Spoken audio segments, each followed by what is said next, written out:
ስለዚህ እግዚአብሔርን ማን ነው የሚያቆመው? ማን ነው ወንጌልን ማቆም የሚችል? እንዲያው ምድራዊ ኃይል የማን ነው? የማን 17 ዓመት በምድራችን ላይ ታሪክ ሰምተናል። በደርግ ዘመን የነበረው አደገኛ የሆነ እግዚአብሔር የለሽ የሆነ አመለካከት ከነግሳንግሱ ተጠርጎ ነው ዞር ያለው። ስለ ፖለቲካ አይደለም የማወራው፣ ስለ እግዚአብሔር እውነት ነው የማወራው። ያ ዘመን እንዴት ዋልክ ሲባል እግዚአብሔር ይመስገን ማለት ሰው ዘግንኖት ባላየ ባልሰማ የሚያልፍበት ዘመን ነበር። እግዚአብሔር ይመስገን ካለ የሚገባበት ማለት ነው። ዝማሬ ይቀርባል፣ የወንጌል ትምህርት ምስክርነቶች ይቀርባሉ። እነዚህ ስናደርግ ነው ያው ሰዎችን ልባቸውን ወደ ጌታ የምንማርከውና እሁድ ከ7 ሰዓት ጀምሮ ነው የሚሆነው እስከ ምሽቱ 2 ሰዓት ድረስ እናጠናቅቃለን። ሐዋሳን ለክርስቶስ ክሌም እናደርጋለን ማለት ነው። በቃ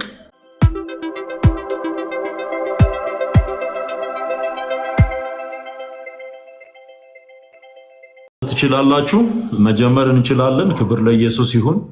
እንኳን ደህና መጣችሁ። ቅዱሴ ይሰማሃል? ሰላም ትዝዬ፣ እንዴት ነህ? እንዴት ቆየ? አንድ ደቂቃ። ሻሎም ቃልዬ፣ ይሰማል ያንተ ድምፅ። እንዴት ነህልኝ? ደህና ነህ ሆይ? የጌታ ጸጋና ሰላም ይብዛላችሁ።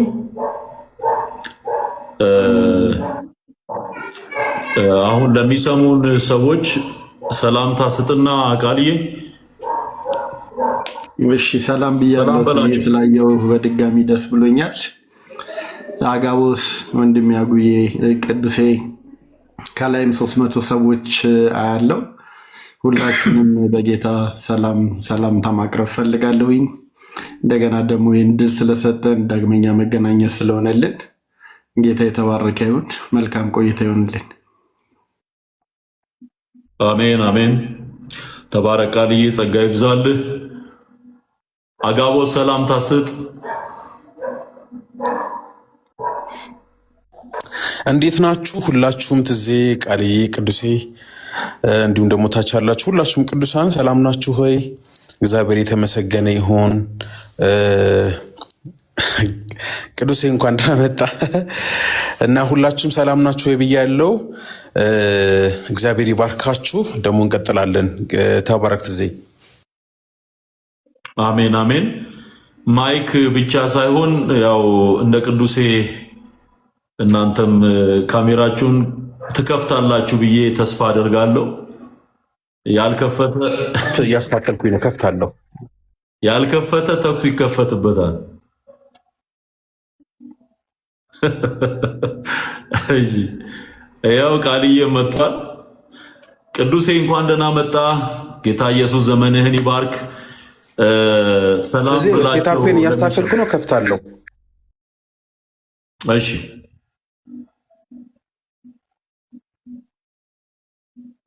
እግዚአብሔር ከአባታችን ከጌታም ከኢየሱስ ክርስቶስ ጸጋና ሰላም ይብዛላችሁ። ክርስቲያኖች ሁላችሁንም ሰላም ብለናል።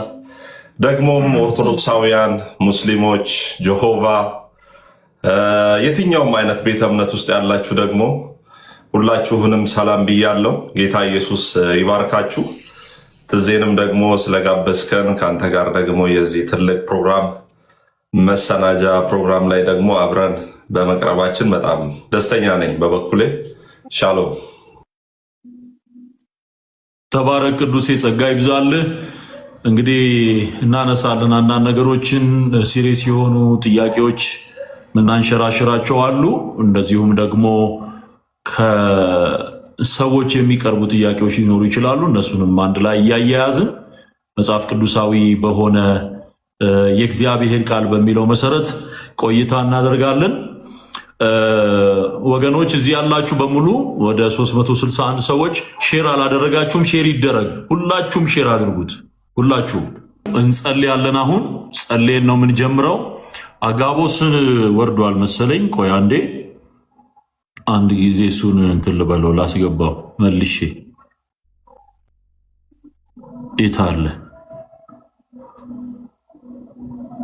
አለ አጋቦስ?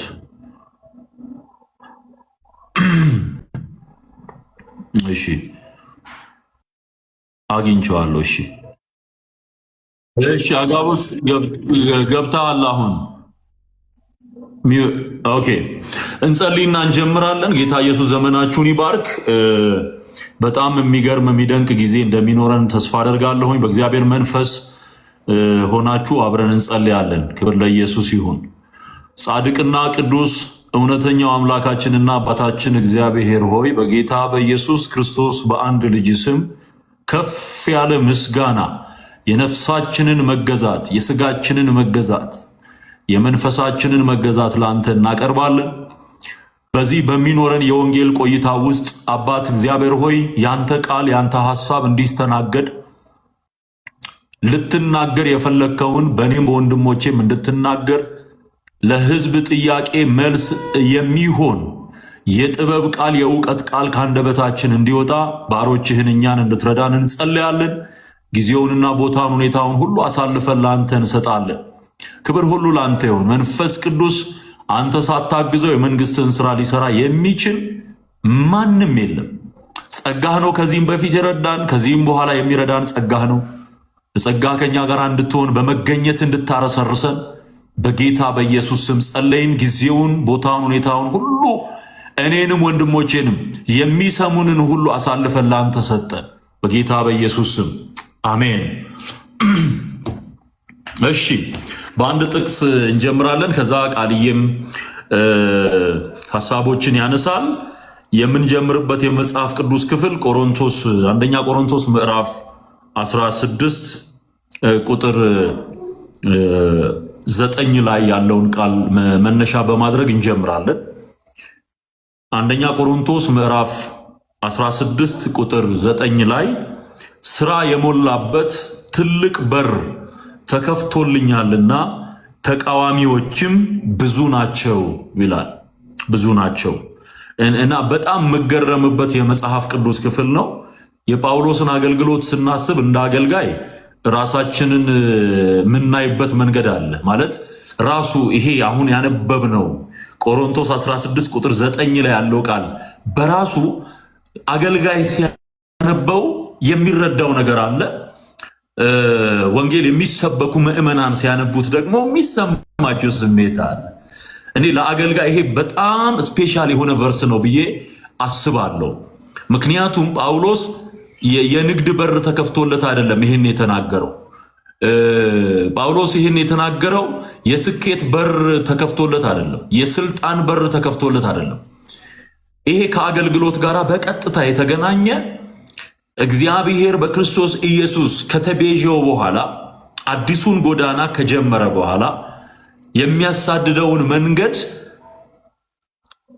ካሳ በሚመስል ሁኔታ እያፈረሳቸውን እየገነባ የሰደባቸውን እየባረከ ያንጓጠጣቸውን እያከበረ እስር ቤት የወረወራቸውን ሶሪ እያለ ያገለገለው አገልግሎት ስለሆነ ይሄ የተከፈተ በር የሚለው ሐሳብ ስለ አገልግሎት የተሰጠ ነው።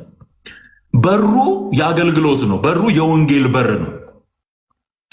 እንደነ ኤፌሶን፣ እንደነ ፊልጵስዩስ፣ እንደነ ቆላሲስ፣ እንደነ ቆሮንቶስ አይነት እንደነ ገላትያ አይነት ሰፋፊ የወንጌል በሮችን እግዚአብሔር ከፍቶ ሰጥቶታል። በዛ በተከፈተው መንገድ ደግሞ እንደምታውቁት በመርከብ ጉዞ እስከ አራተኛው በዋናነት እስከ 3 ነው የሚባለው፣ ግን እስከ አራተኛው የወንጌል ጉዞ ድረስ በተከፈቱለት በሮች ሁሉ ጳውሎስ ያለማቅማማት እየገባ ወንጌልን ያስተማረ፣ ብዙ አብያተ ክርስቲያናትን የተከለ፣ ብዙዎችን ከጨለማ እንዲወጡ ምክንያት የሆነ ሰው ሆኗል። ስለዚህ ለእኔም ለቃልዬም ለቅዱስም ለአጋቦስም በዚህ ዘመን እግዚአብሔር የወንጌልን አደራ ያሸከማቸው በሙሉ ይህን ቃል ሲያነቡ የተለየ ስሜት እንደሚሰማቸው አምናለሁ። እንደምታውቁት ከፊላደልፊያ ቤተክርስቲያን ጋር ተያይዞ ጌታ ኢየሱስ ለፊላደልፊያ ቤተክርስቲያን ያስተላለፈው አንዱ መልእክት ይሄንኑ የሚመስል ነው። ምንድን ነው የሚለው? ለዛ መሪ በፊት የተከፈተ በር ሰጥቼሃለሁ፣ ማንምም ሊዘጋው አይችልም። ማንም አሁን ለዛ የቤተ ክርስቲያን መሪ እንደ መሪ ሲሰጠው ይሄ ቃል ዝም ብሎ አይደለም፣ በራሱ በጌታ በኢየሱስ የተነገረ ቃል ነው። ከሰማይ የመጣ ቃል ነው። ስለዚህ ምን አይነት በር ተከፍቶለት ነው ሰውዬ ስንል ወንጌል እርሻ፣ ሰፊ እርሻ ተሰጥቶታል። ብዙ ህዝብ እንዲያደምጠው ሆኗል። ይሄንን በሲስተም አናገኘው፣ ከላይ ሲሰጥ ነው እንጂ በሲስተም የሚመጣ ነገር አይደለም ይሄ። ስለዚህ አደራና ራእይ አሸክሞን እግዚአብሔር ወደዚህ ምድር ሲያመጣን ከእናታችን ማህፀን ጀምሮ ሲመርጠን ሰፊ እርሻ አለ፣ ብዙ የሚድን ህዝብ አለ፣ ብዙ ወንጌልን መስማት ያለበት ህዝብ አለ። ከጥንቆላ፣ ከድግምት፣ ከአስማት፣ ከሟርት፣ ከባዕድ አምልኮ ልምምድ መውጣት ያለበት ሰፊ ህዝብ አለ። ስለዚህ ያንን ህዝብ አስቦ ነው እኔን ያንቀሳቀሰኝ፣ አንተን ያንቀሳቀሰ ማለት። ስለዚህ ይሄ አሁን የምትሰሙት ድምፅ በተከፈተልን ትልቅ በር ውስጥ የምትሰሙት ነው ማለት ነው። ሃሌሉያ፣ ክብር ለጌታ ይሁን። ይሄ የተከፈተ በር ነው። በቃ የተከፈተ። አሁን ይሄንን ሰዎች ሊዘጉት አይችሉም። በቃ ሊዘጉት አይችሉም። በቀላሉ ሰዎች የእግዚአብሔርን ቃል እየሰሙ ወደ ጌታ መንግስት እየተጨመሩ ያሉበት፣ ጥያቄያቸው እየተመለሰ ያለው በዚህ በሶሻል ሚዲያ ይሄ የተከፈተ በር ነው። ሶሻል ሚዲያው ለወንጌል ተከፍቷል። ቴሌቪዥኖች፣ ትልልቅ ቴሌቪዥን ያላቸው አገልጋዮች በምድራችን ላይ ተነስተዋል። እግዚአብሔርን አከብራለሁ፣ እግዚአብሔርን አመሰግናለሁ። ምክንያቱም ምንም አልነበረንም በፊት። የሰዎችን ቴሌቪዥን ተለምኖ መንፈሳዊ ነገር ለማስተላለፍ የምንጋጋጥበት ዘመን ነበረ። ትዝ የሚላችሁ ከሆነ ታኦሎጎስ የቴሌቪዥን ጣቢያን ስናቋቁም ኢቢኤስ የሚባለው ቴሌቪዥን ላይ የመጀመሪያ መንፈሳዊ የመልእክት ዝግጅት ሆኖ ወንጌልን ለሰዎች ስንነግር የነበረው የመጀመሪያዎቹ እኛ ነን። ምናልባት ኢቢኤስ ሊረሳው ይችል ይሆናል እንጂ እኛ ነን የጀመርነው። ከዛ በኋላ ነው ሌሎች የመጡት። አሁን ግን በምድሪቱ ላይ ትልልቅ የቲቪ ቻናሎች አሉ። ይሄ እግዚአብሔርን የምናመሰግንበት አንዱ መንገድ። ስለዚህ ሶሻል ሚዲያው ደግሞ አሁን እጃችን ላይ ባለው ስልክ እንደዚህ ከህዝብ ጋር መገናኘት ችለናል። ትልልቅ ጉባኤዎች፣ አሁን ዛሬ የምናወራበት ትልቁ አይዲያም ሐዋሳ ለኢየሱስ በሚል ርዕስ የተዘጋጀው ታላቅ ጉባኤ ነው። ክሩሴድ ነው፣ የዝማሬና የወንጌል ጉባኤ ነው። ስለዚህ እሱም ሰፊ በር ነው። ሌላው ከህዝብ ጋር የምንገናኝባቸው አብያተ ክርስቲያናት የተከፈቱልን በሮች ናቸው። ለጸሎት፣ ለምስጋና፣ ለአምልኮ የምንሰበሰብባቸው በጣም ትልልቅ የዝማሬ ኮንሰርቶች፣ እነዚህ ሁሉ የተከፈቱ በሮች ናቸውና እግዚአብሔር ዘመን ሰጥቶናል፣ እግዚአብሔር ጊዜ ሰጥቶናል። በዚህ ጊዜ ደግሞ መጠቀም ስላለብን ነው ይህን መልእክት ይዘን ወደ እናንተ የምንመጣው። ወገኖቼ እኔ እግዚአብሔርን ስለተከፈቱልን በሮች ሁሉ በእውነት አመሰግነዋለሁኝ። ጌታ መልካም ነው። ስለዚህ በዚህ መንፈስ ውስጥ ሆነን ቀጣይ ጉዳዮቻችንን ሁሉ እናወራለን። ቃልዬ ወደ አንተ እመጣለሁኝ። ክብር ለኢየሱስ ይሁን። አሁንም ሼር ማድረጋችሁን አትርሱ። ጌታ ይባርክህ። እግዚአብሔር ሁልጊዜ ከሚመሰገንበት መንገድ አንዱ ሰዎች ሁሉ የሚድኑበትን ወንጌል አይደለም በጣም በአይን ሚስ እንዲደርስ ያደርጋል። ቆላስይስ ምዕራፍ 1 ቁጥር 27 ላይ ጳውሎስ የሚናገረው በጣም የምወደው አንድ ቃል አለ። ምንድነው? ይህም ወንጌል ከፀሐይ በታች ባለ ፍጥረት ሁሉ ዘንድ የተሰበከ ነው ይላል። አሁን ይህንን የጳውሎስን ቃል ይዘን ደሞ ሪያሊቲውን ስናየው እንግዲህ የዓለማችን ስንቱ ክፍል በወንጌል ተደርሷል የሚለው ገና ብዙ መስራት እንዳለበት የሚያመለክት ቢሆንም ግን እግዚአብሔር ላልሰሙ ሰዎች ወንጌልን መስማት የሚችሉበትን መንገድ በቃ እንደሚያመቻች ጳውሎስ ያለውን እምነት በግልጽ የሚያሳይ ቃል ብዬ አስባለሁ። እና ወንጌል በክርስቶስ ኢየሱስ የታላቁ ተልእኮ እውነታ ውስጥ ያለ ነው። ኢየሱስ ክርስቶስ ከሙታን ከተነሳ በኋላ ወደ አባቱ ሊሄድ ሲል በእጃቸው ላከው ነው የሚለው አይደለ? ይህንን የማይለወጠውን ቅዱስ የሆነውን ደህንነት የሆነውን ወንጌል ከፀሐይ መውጫ እስከ መጥለቂያ ድረስ በእጃቸው ላከው ይላል። እና ወንጌል ለፍጥረት ሁሉ ነው የሚሰበከው። እግዚአብሔር ለሰው ያለው ዓላማ አንድ ነው። የእግዚአብሔርን ልብ ብንከፍተው የምናገኘው ሰው ነው። እግዚአብሔር ለሰው ያለው ደግሞ እቅድ የሰዎች መዳን ነው ማለት ነው። ስለዚህ እጃችን ላይ ያለው ወንጌል የመዳን ወንጌል ነው። አሁን ጊዜውም ሰልጥኗል እንደምናውቀው። በተለይ ሚዲያው ኪንግደም ኦፍ ኤር ነው የሚባለው። ስለዚህ ሰዎች በየትኛውም አይነት ሁኔታ እጃቸው ላይ እግዚአብሔርን መልእክት ሊደርሳቸው የሚችልበት ኦፖርቹኒቲ ተመቻችቷል እንዳልከው ማለት ነው። ስለዚህ እድል እኛም እናመሰግናለን። በዚህ ደግሞ ፕላትፎርም ላይም እየደከሙ ያሉ ወንድሞች በጣም ብዙዎች ስለሆኑ ጸጋም ደግሞ እግዚአብሔር በዚሁ እያበዛ ስለሆነ ብዙ ምስክርነቶችም ደግሞ አሉ። ከጨለመው ስልጣን ወደ ፍቅሩ ልጅ መንግስት እየመጡ ያሉ ተጨባጭ በሆነ መንገድ እየዳኑ ያሉ እያመለጡ ያሉ ሰዎች ስላሉ እግዚአብሔርን እናመሰግናለን ማለት ነው። እና ትዝዬ ዛሬ ተሰበሰብነው እንግዲህ እግዚአብሔር በአንተ ምክንያት ሊሰራ ስላለው እና ደግሞ ስለሰራውም ስራ አንደኛ ምስጋና ልናቀርብ ነው።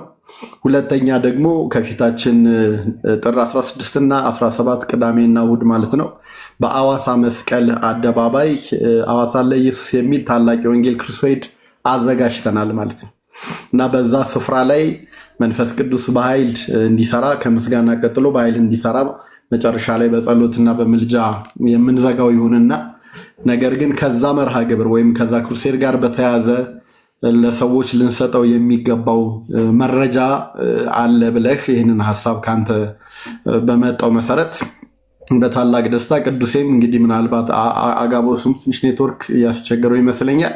የተሰበሰብንበት ዓላማ ይሄ ነው ማለት ነው። የሰበሰብንበት ዋና ዓላማ በቃ አባታችንን ልንባርክ እንደገና ደግሞ በፊታችን ስላለው በአዋሳ ስለሚካሄደው ታላቅ የወንጌል ክሩሴድ ግልጽ ልናደርግላችሁና በዛው ደግሞ አብረን መጸለይ እና እንድንችል ነው ማለት ነው። ለጌታ አሳልፈን ደግሞ ከእናንተ ጋር እኛ በግል በአካልም ተገናኝተን በዚህ ጉዳይ ላይ እየጸለይን ነው። ግን ደግሞ ከእናንተ ጋር ደግሞ ይህንን ጉባኤ ለጌታ አሳልፈን ለመስጠት እና ለመጸለይም ስለሆነ በዚህ ስለሰበሰብን እግዚአብሔርን በጣም አድርጌ አመሰግናለሁ። ተባረክልኝ። እና እኔ በዚህ ክሩሴድ ላይ ሰዎች ሊያውቁ ይገባቸዋል ብዬ የማስባቸውን አንዳንድ ጥያቄ ብጠይቅህ እኔም ብቻ ሳይሆን ቅዱሴም አለ አንዳንድ ጥያቄዎች ብንጠይቅህና በዛውም ደግሞ የእግዚአብሔርን ቃል እየተነጋገርን ፕሮግራሙን በመንፈስ ቅዱስና በጸጋው ቃል እናሳልጠዋለን ማለት ነውና ምንድን ነው ዓላማው? ሚሊኒየም ላይ የነበረውን ከዚህ በፊት እንግዲህ አይተናል። ለኢየሱስ ፕሮግራም በሚሊኒየም ብዙ ሰዎች በእውነት በጣም አስደናቂ በሆነ ሁኔታ ወደ ጌታ መንግስት የመጡበትና ደግሞ የታነጹበት ፕሮግራም ነበረና ዩቲዩብ ላይም ደግሞ ተጭኗል። ምናልባት እዚህ 444 ሰዎች ያለው መረጃው የሌላችሁ በትዝታው ሳሙኤል የዩቲዩብ አካውንት ላይ ኦፊሻል አካውንቱ ላይ ተለቀዋል በቅርቡ ማለት ነው። አሁን ደግሞ እግዚአብሔር ሌላ እድል ሌላ በረከት ሰጥቶን በሐዋሳ ከተማ መስቀል አደባባይ ላይ ሐዋሳ ለኢየሱስ ታላቅ የወንጌል ክሩሴድ ይካሄዳልና ይህ የወንጌል ክሩሴድ ዓላማው ምንድን ነው? ይህን ስታስብ ምን አስበህ ነው ይህን ያደረግከው? እስኪ ዓላማውን ብትነግረን ደስ ይለናል እና ሰዓታችንን ተጠቅመን ጥፍጥ አድርገን ቅዱሳንን ይህን ነገር በደንብ እንዲጨብጡ ማድረግ ስለሚገባን የመጀመሪያው ጥያቄን ላቀርብልህ እፈልጋለሁ። ዓላማው ምንድን ነው? ኦኬ፣ ድምፄ ይሰማል? ይሰማል። እሺ፣ ተባረክ ቃልዬ።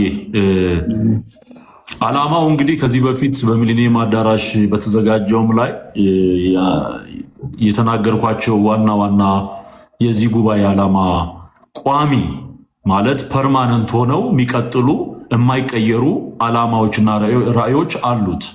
ለኢየሱስ የሚለው ራሱ ርዕሱና ሎጎም ሆነ ቀጣይነት ያለውና በተለያየ ስፍራ ፕሮግራም ብናዘጋጅም ወጥ የሆነ ዓላማ ያለው አጀንዳ ነው ማለት ነው። ስለዚህ የመጀመሪያው እግዚአብሔርን በአምልኮ በምስጋና ከፍ ማድረግ ነው። በሞትና በትንሣኤው ያዳነንን ጌታ የሞተልንን የቆሰለልንን ስለኛ ብዙ የሆነልንን ጌታ የእሱን ፍቅር እያሰብን ሰዎች ከነፍሳቸው የሆነ ምስጋና ለጌታ ክብር እንዲያመጡ ምስጋና እንዲያመጡ ነው። ስለዚህ አምልኮ ነው የመጀመሪያው ዓላማ፣ አምልኮ ነው። አምልኮምን ደግሞ እንደምታውቁት በእውነትና በመንፈስ የሚቀርብ ጉዳይ ነው። ከሃይማኖት ቤት ውስጥ ስንወጣ አንዱ እግዚአብሔር በልባችን ያበራው ነገር ለብዙ ዘመን ለፍጡራን ስንዘምር ኖረናል። ለማይገባቸው ስናቀነቅን ኖረናል። ግጥም አሳክተን ዜማ አሳክተን የዘመርናቸው አሉ። እነዛን ነገሮች የተዋጁ ዝማሬዎችን በማዘጋጀት ክብሩን ሙሉ በሙሉ ለጌታ በማስረከብ አምልኮ እንዲፈጸም ማድረግ እሱ የመጀመሪያው ዓላማ ነው። ክብር ለኢየሱስ ይሁን። ሁለተኛው ደግሞ ወንጌል ዝማሬ የሚዘመርበት ስፍራ ሁሉ ወንጌል መሰበክ አለበት ብዬ አምናለሁ። ስለዚህ ሁለተኛው ጉዳይ ወንጌል መስበክና በጨለማ ባለማስተዋል በኃጢአት በኩነኔ ውስጥ ያሉ ሰዎችን በክርስቶስ ኢየሱስ ነፃ በሚያወጣው ወንጌልና በሱ ስም ነፍሳትን በመጥራት ወደ ጌታ መንግስት መጨመር። ሁለተኛው ጉዳይ እሱን። ይህን የምናደርገው ደግሞ ጽድት ያለውን ያልተቀላቀለ ያልተሸቀጠ ወንጌል ለሰዎች በመንገር እና ሰው እንዴት እንደሚድን ማወቅ አለበት። እንዴት እንደሚድን የሚያውቀው እንዴት እንዳዳነው ጌታ ኢየሱስ እንዴት እንዳዳነው ሲነገረው። ስለዚህ እንዴት እንደዳነ ክርስቶስ እንዴት ዋጋ እንደከፈለና እንዴት እንዳዳነው ስንነግረው ያ ወንጌል ነው፣ ያ የምስራች ነው። የተከፈለለትን ዋጋ ያውቃል፣ ለራሱ የሚሰጠውን ግምት ያስተካክላል። የተፈጠረው ለዘላለም እቅድና ለዘላለም የእግዚአብሔር መንግስት ዓላማ እንጂ በልቶ ጠጥቶ ያማረ በልቶ የሞቀ ለብሶ ያማረውን ነድቶ ለመኖር እንዳልሆነ እንዲገባው። እኔ እንግዲህ አሜሪካን ሀገር ነው መኖሪያን ያደረግኩት። በነገራችን ላይ ቅዱሴ እኔ ወደዚህ ስመጣ ቅዱሴ ወደዛ ሄደ እና ባለፈው ስስቅ ነበር። እኔ እኮ በቃ እዛ እኮ ሰልችቶኝ ወደዚህ መጣሁኝ፣ አንተ ደግሞ ትሄዳለህ ወይ ስለሆነበት አይ ሊዮ ብዬ ነው እንጂ ትንሽ ቆይቼ መመለስ አይቀርም እኔም እያለ እየተጫወትን ነበር። እና ጌታ መልካም ነው፣ በዓላማ ነው የሚወስደን። የትም ቦታ እንሂድ ወንጌል እንሰራለን። ይህን እናምናለሁ። እግዚአብሔር ለቅዱስ የሚከፍተው የአገልግሎት በር እንዳለ እንግዲህ ኒውዮርክ አካባቢ ነው እንደሰማሁት መኖሪያውን ያደረገው። እዛ በጣም ብዙ መዳን ያለባቸው ነፍሳት አሉ። ባይዘወይ የትም እንሂድ የትም ቦታ እንቁም፣ በእኛ ላይ የሚታየው ክርስቶስ ነው። ሃሌሉያ ሰይ መንፈስ ቅዱስ ስሙ ይባረክ። ሃሌሉያ ሃሌሉያ ሃሌሉያ። ለቅሶ ቤት ብትሄድ አንተ ላይ የሚታየው ኢየሱስ ነው። ሰርግ ቤት ብትሄድ አንተ ላይ የሚታየው፣ ኢቭን የቀበሌ ስብሰባ ላይ እንኳን ብትሄድ አንተ ላይ የሚታየው ኢየሱስ ነው። ሃሌሉያ። ሌላ ማንም ሊታይ አይችልም። በቃ ጌታ ለራሱ ብቻ ነው የሚያደርገን። ስለዚህ በአደባባዮች ላይ የሚደረጉ እንደዚህ የጀማዋ የወንጌል አገልግሎቶች የብዙ ሰዎችን ልብ ወደ ጌታ መማረክ ይችላል። በነ ጳውሎስ አገልግሎት ውስጥ ለምሳሌ በገበያ መሃል ቆሞ የተናገሩበት ጊዜ አለ። ወንዝ ዳር ለተሰበሰቡ ሰዎች ያገለገሉት አገልግሎት አለ።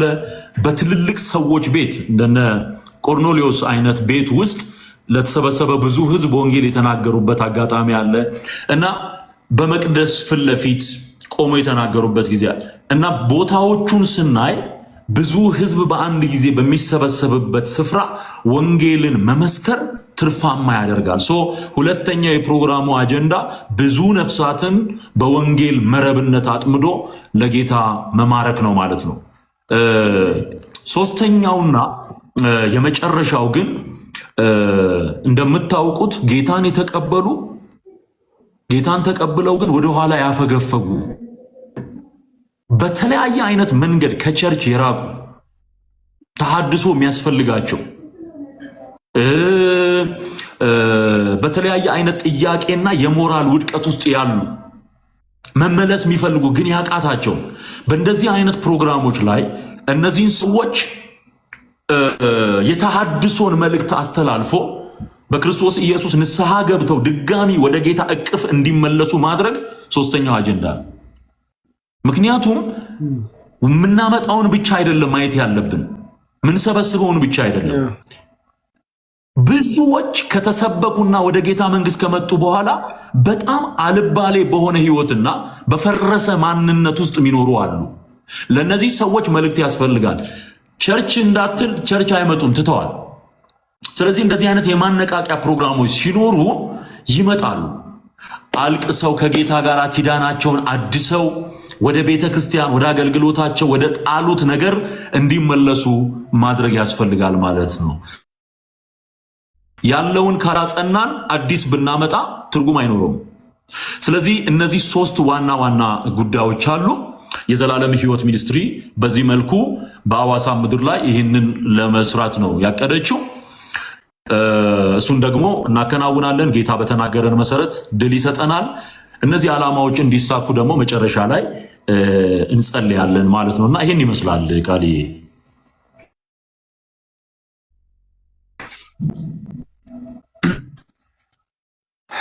አንድን ትልቅ መርሃ ግብር ሰዎች ሲሳተፉ የዓላማውን ማወቅ በትክክል ያንን ዓላማ በመተባበር ከእግዚአብሔር ሐሳብ ጋር አብሮ መስራት የሚቻልበት እድል ሰፊ ስለሚሆን ማለት ነው። ተባረክልን። በጣም ነው የምንወድህ። ቅዱሴ የምትለው ነገር አለ እንዴ? በጣም ደስ የሚል ጥያቄና ባይዘዌ ደስ የሚል ውይይት ላይ ነው ያለ ነው። ጌታ ይባርክ ቃልዬ። በጣም የብዙ ሰዎችን ጥያቄ ሰዎች ከሚጠይቋቸው ጥያቄ ወሳኝ የሆኑ ጥያቄዎችን ነው የጠየቀው። እኔም ጥያቄ ይኖረኛል፣ ግን ከዛ በፊት ቅድም አንድ ጥቅስ አንብቦ ነበረ ፓስተር ማለት ነው። ሲናገር ምን አለ? የበር መከፈት፣ ስለ አገልግሎት የበር መከፈት ማለት ልክ ሳምሶን የጋዛን በር ነቅሎ እንደሄደው ማለት አይደለም። እንግዲህ የሰው የተመቻቸ ልብ፣ መልካም እርሻ፣ የእግዚአብሔር ቃል የሚያርፍበት እርሻ ማለት ነው። ለምሳሌ አሁን ከትዜ ጋር ተያይዞ አንድ ውስጤ ላይ የሚመጣ ጥቅስ አለ። ይህ አንደኛ ተሰሎንቄ ምዕራፍ 2 ቁጥር 1 እስከ 6 ወንድሞች ሆይ፣ አንደኛ ተሰሎንቄ ምዕራፍ 2 ከቁጥር 1 ጀምሮ ላንብብ። ወንድሞች ሆይ ራሳችሁ ወደ እናንተ መግባታችን ከንቱ እንዳልሆነ ታውቃላችሁና፣ ነገር ግን እንደምታውቁት በፊልጵስዩስ መከራን አስቀድመን መከራ ተቀብለን ተንገላተንም በብዙ ገድል የእግዚአብሔርን ወንጌል ለእናንተ እንናገር ዘንድ በአምላካችን ደፈርን።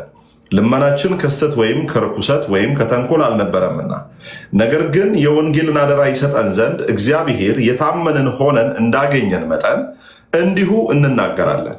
ልባችንን የሚመረምር እግዚአብሔርን እንጂ ሰውን ደስ እንደምናሰኝ አይደለም። እንደምታውቁ እያቆላመጥን ከቶ አልተናገርንም፣ እግዚአብሔርም እንደሚመሰክር እያመካኘን በመጎምጀት አልሰራንም ይላል። ከዚህ ጋር በጣም ከትዝታው አገልግሎት ጋርም ከኛ አገልግሎት ጋርም በጣም ልናገርም በጣም መሬት ላስይዝም የምፈልገው ነገር ምንድን ነው? ጳውሎስ በፊልጵስዩስ መከራን ተቀብሎ ወደ ተሰሎንቄ ተሰሎንቄ እንግዲህ ቀላል ከተማ አይደለችም፣ የወደብ ከተማ ናት። ወደ 200,000 ሰው ይኖርባት የነበረ በጣም የታወቀች እነ ኮብላዮቹ የኮበለሉባት እነ ዴማስ የኮበለሉባት የዘመኑ ኮንቴምፖራሪ ኒውዮርክን በሉት ዱባይን በሉት እንደዛ አይነት ከተማ ናት እንግዲህ። ስለዚህ በፊልጵስዩስ መከራን ተቀብሎ ፊልጵስዩስ ፊልጵያንስ ትባላለች። አሁን በግሪክ ሀገር የምትኖር ያለች ደሴት ናት። ከዛ መከራን ተቀብሎ እንግዲህ መከራ መቀበሉ አላስቆመው። በዛ ወንጌልን ሲሰብክ፣ በዛ ወንጌልን ሲናገር ወደ ተሰሎንቄ ገብቶ ወንጌል እንዳይሰብክ በፍጹም አልተሳነው። በፊልጵስዩስ መከራን ተቀብለናል፣ ተንገላተናል፣ በብዙ ገድል የእግዚአብሔርን ወንጌል ለእናንተ እንናገር ዘንድ በአምላካችን ደፈርን። ልመናችን ከስህተት ወይም ከርኩሰት ከተንኮል አይደለምን። አሁን በህይወት ዘመናችን ለእናንተ የምንናገራቸው ነገሮች በብዙ ማማጥ፣ በብዙ መከራ፣ በብዙ መጠላት፣ በብዙ ስድብ፣ በብዙ ዋጋ መክፈል ውስጥ ሆኖ ይሄ ወንጌል ወደ እናንተ ሲመጣ በወንድማችንም በወንድሞቼም በእኔም ይሄ የወንጌል መልእክት ወደ እናንተ ሲመጣ ከስህተት አይደለም። ተሳስተን የገባንበት የህይወት ስርዓት አይደለም። ባይዘው ተሳስተን ሰዎች በድለውን የገባንበት የህይወት ስርዓት አይደለም። በደንብ አውቀን በደንብ ተረድተን ክርስቶስ ኢየሱስ በህይወታችን ላይ በርቶ ብርሃንን ካየን በኋላ የጨለማውን ግዝፈትና የጨለማውን ምን አይነት ይሄ ረቂቅነት ማለት ይሄ የጨለማውን አስከፊነት የተረዳነው ክርስቶስ ኢየሱስ ሲበራልን። ክርስቶስ ኢየሱስ ሲበራልን የተበላው ዘመናችንን እንዲሁ እንደ ማንኛውም ሰው ተኝተን ማሳለፍ አልፈለግንም። እንደ ማንኛውም ሰው በጴንጤ ቤትም ተወደን በዛም ቤት ተወደን ለማገልገል እውነትን በማሞካሸትም እውነትን በማቆላመጥ ልንናገር አልደፈርም።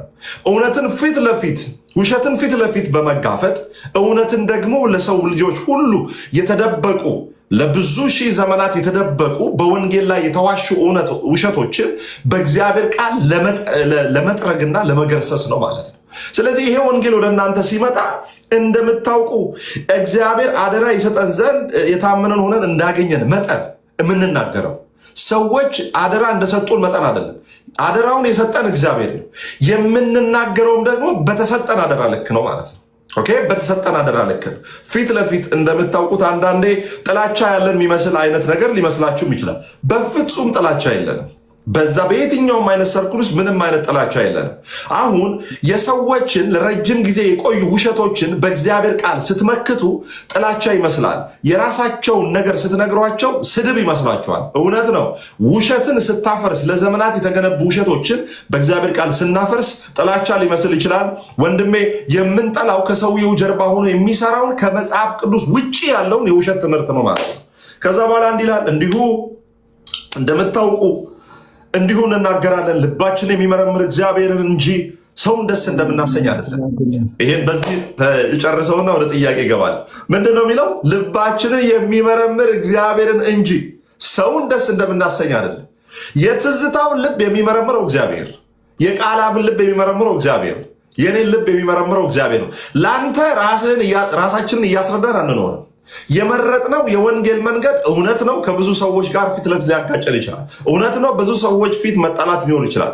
ብዙ ሰው ፊት ሀክን ትፍ እየተባለብን ልናገለግል እንችላለን። በዚህ ሁሉ መሃል ግን ምንድን ነው? ልባችንን የሚመረምር እግዚአብሔርን እንጂ ሰውን እንደምናሰኝ አይደለም። ስለዚህ በዚህ ስፍራ እግዚአብሔር ለዚህ ወንጌል መጋቢን እንግዲህ ሲጠራ አይደለም፣ እግዚአብሔርን ለማስደሰት ሰው ደስ አለው አላለም፣ ሰው ተመቸው አልተመቸው፣ ወንጌል ወደፊት ይሄዳል ማለት ነው። ስለዚህ እግዚአብሔር ሰጥቶናል። ወደ ጥያቄ ስገባ ደግሞ ወንጌል እንደምታውቁት እኛ ጋር ትንበያ አይደለም። ወንጌል የተጠናቀቀ ዜና ነው። በሐዋሳ ላይ አሁን ትልቅ ፕሮግራም ተዘጋጅቷል። ከጥያቄ ጋር አንድ ላይ ቃል የሚታገው በሐዋሳ ላይ ወንጌል ተዘጋጅቷል። ትልቅ የወንጌል ድግስ ሐዋሳ ለኢየሱስ በሚል ማለት ነው። ሐዋሳ የኢየሱስ ናት። ምድርና ሞላ ሁሉ የጌታ ኢየሱስ ክርስቶስ ነው። ማንም ባለቤት የለም። እናንተ የምትጠቅሷቸው መጽሐፍ ላይ ያሉ ሰዎች ብታያቸው የ2000 ዓመት ታሪክ ስማቸው ከሰፈረ ሰውም ያደረጋቸው እነሱም እንዲታወቁ ያደረጋቸው የእግዚአብሔር ቃል ላይ መስፈራቸው ናቸው። ከ2000 ዓመታት በፊት ምድርን የመሰረተ ለዘላለም ይኖር የነበረ እግዚአብሔር አለ። የእግዚአብሔር ናት ምድሪቱ፣ የኢየሱስ ነው ምድሪቱ የኢየሱስ ናት። ስለዚህ ይችን ምድር በደንብ አድርገን በወንጌል ልናርስ ሐዋሳን ለኢየሱስ የሞተላት ለሐዋሳ ኢየሱስ ማንም አልሞተላት። ብቻውን ቀራንዮ ላይ የሞተው ኢየሱስ ነው። ብቻውን ሐዋሳ መስቀል አደባባይ ላይ የሚሰበከው ኢየሱስ ነው። መስቀል ላይ የምናውቀው ልባችንን የገዛ ልባችንን በፍቅር ያሸነፈ ትላንት ከነበርንበት ከሞቀ ቤት ሰዎች ከሚሰግዱለት ሰዎች ከሚያሸበሽቡበት ቤት ከምንወደድበት ቤት ወጥተን ጠራራ ፀሐይ ላይ እየተደበደብን እየተሰደብን የምናገለግለው ያየነው የቀመስነውን በክርስቶስ ኢየሱስ የተደረገልን ትልቁን ነገር አይተን ነው። አሜን ነው። ስለዚህ ሐዋሳ ለኢየሱስ ፕሮግራም ላይ እንግዲህ እኛ ምን ብለን ነው የመጨረሻ የምናገራችሁ ነገር? ወንጌል ትንበያ አይደለም። ነገ ይዘንባል ትንበያ ነው። ነገ እድናለሁ፣ ነገ ጸድቃለሁ ትንበያ ነው። ወንጌል ትንበያ አይደለም፣ የተፈጸመ ዜና። አሁን መዳን ትችላል። የተወደደው ሰዓት አሁን ነው። ይሄንን ስትሰሙ የተወደደው ሰዓት አሁን ነው። በክርስቶስ ኢየሱስ በማመን ወደ ዘላለም ሕይወት እንድትመጡ በደንብ አድርገን ጋብዛችኋለን። እኔ ትዜን የምጠይቀው ጥያቄ ምንድን ነው? ዝግጅቱ ምን ይመስላል? ሐዋሳ ላይ ለሚደረገው ሐዋሳ ለኢየሱስ እንግዲህ ዝግጅቱ ምን ይመስላል? እንዴት እየሄደ ነው? ያሉ ነገሮች ቅደም በተከተል በዛ ፕሮግራም ላይ እስከዚህ አሁን እስከ ጥር 16 እና ጥር 17 በደንብ አድርጌ ለመናገር ጥር 16 ከጠዋት 2 ሰዓት ተኩል ጀምሮ መነሻውን ከመስቀል አደባባይ የሚያደርግ የእግር ጉዞ አለ። ስለዚህ ምግበ ስጋ ምግበ ነፍስ ብየዋለሁ። እንደውም ፕሮግራሙን የትዜ መዝሙር ካወቃችሁ አልተራብኩም አልተጠማሁም በዘመኔ ምግበ ስጋ ምግበ ነፍስ ነው ጌታ ለኔ የሚለው መዝሙር ማለት ነው። ስለዚህ ሐዋሳ ለኢየሱስ ምግበ ስጋ ወምግበ ነፍስ ብለነዋል። እንግዲህ ስለዚህ እንትን ይሄ የፋት ክምችት ያለባችሁ ሞባይል ያለባችሁ ይባላል ብዙ ጊዜ። ወደዛ መታችሁ ስጋችሁንም ሸንቀጥ ታደርጋላችሁ በወቅ ከዛም በኋላ ደግሞ ለመንፈሳችሁም ደግሞ የእግዚአብሔርን ቃል ትካፈላላችሁ ማለት ነው። በአጠቃላይ ዝግጅቱ ምን ይመስላል? ትዜ ይሄ እንድትመልስልኝ ነው። ቴንኪዩ። እሺ ቅዱሴ፣ ጌታ ኢየሱስ ይባርክ። ድንቅ ነው ማብራሪያውም በጣም ጥሩ ነው። ወንጌል የምናገለግልበትን መንገድ እና የመንፈስ ቁርጠኝነት የሚናገር ነው ያነበብከውም የመጽሐፍ ቅዱስ ክፍል። ማንንም በማባበል በማታለል የምንሰራው ስራ የለም፣ የተገለጠ ነው። በዛ መሰረት ነው ዛሬም ነገም ከነገ ወዲያ የምንቀጥለው በዚሁ መንገድ ነው እና ለምትወደው ሰው እውነቱን ትነግረዋለህ፣ እውነቱ ደግሞ ይገባዋል፣ ይረዳዋል ማለት ነው እና ከተሰወረ ፍቅር የተገለጠ ተግሳጽ ይበልጣል ወይም ይሻላል ይላል መጽሐፍና የተገለጠ ተግሳጽ ባይዞዌ በእኛ አገልግሎት ውስጥ ለምሳሌ ሐሰትን ሐሰት ስንል እኔ ለሐሰት ምንም አይነት ርህራሄ የሚባል ነገር የለኝም። በቃ ሐሰት አይንቆለጳጰስም። ሐሰት በአማሩ ቋንቋዎች ተሽሞንሙኖ የሚቀርብ አይደለም። ዘንጥለህ ገንጥለህ የምትጥለው ነገር እንጂ የምታሽሞነሙነው ነገር አይደለም። ስለዚህ ለእውነት ዋጋ እንከፍላለን። እውነትን በመመስከር እውነትን ለሰዎች በመግለጥ ከተጣመመ መንገድ ወደ ጌታ ወደ ቀናው መንገድ እንዲመጡ እንነግራቸዋለን። ሐሰቱን ደግሞ እናፈርሳለን ማለት ነው። ስለዚህ ይሄ አካሄድ የብዙዎችን ልብ ወደ ጌታ እያመጣ ያለ ነው። እኔ ኮንፈርሜሽን ከሰው አልጠብቅም። ከየትኛውም ወገን ለማገለግለው አገልግሎት ኮንፈርሜሽን አልጠብቅም። ይሄ የእኔ አቋሜ ነው ማለት እውነትም ሲገባኝ ስረዳም ከመጣው ወደ ጌታ ከመጣው ቀንና ደቂቃ ጀምሮ ውስጤን የወረሰው አሰራር ይሄ ነው። በቃ የማንንም ኮንፈርሜሽን አልጠብቅም። በቃ ምክንያቱም ይሄንን ቃል ወርዶ የተናገረው ኢየሱስ ነው። ከሰማይ ወርዶ በምድር ላይ ይህንን አሁን የምንናገረውን ወንጌል ያስተማረው ኢየሱስ ነው። መልአክ አይደለም የተናገረው፣ ራሱ ነው የተናገረው። ኮንፈርሜሽኑ እሱ ራሱ የተናገረው ቃል። ሁለተኛ ጌታ በመሞቱና በመነሳቱ ምክንያት የተቀበልነው የህይወት መንፈስ ኮንፈርም አድርጎታል። በድንቆችና በተአምራቶች የሚያጸናው ቃል ነው የእግዚአብሔር ቃል። ስለዚህ የሚመሰክርልን መንፈስ እንዳለ ደግሞ ሮሜ ምዕራፍ 8 ላይ እንደተጻፈው ልጅነታችንን ጭምር እንኳን ያስረዳን መንፈስ ቅዱስ ነው። ስለዚህ ልጅነቴን የመሰከረልኝ መንፈስ ቅዱስ ለሌሎች የማስተምረውንም ወንጌል በሚመለከት ፉል ኢንፎርሜሽን እና ስታምፕ አለው ማለት ነው። የተረጋገጠ እውነት ነው ማለት ነው የምናገሰው። ከትልልቅ ሰዎች፣ ከሽማግሌዎች፣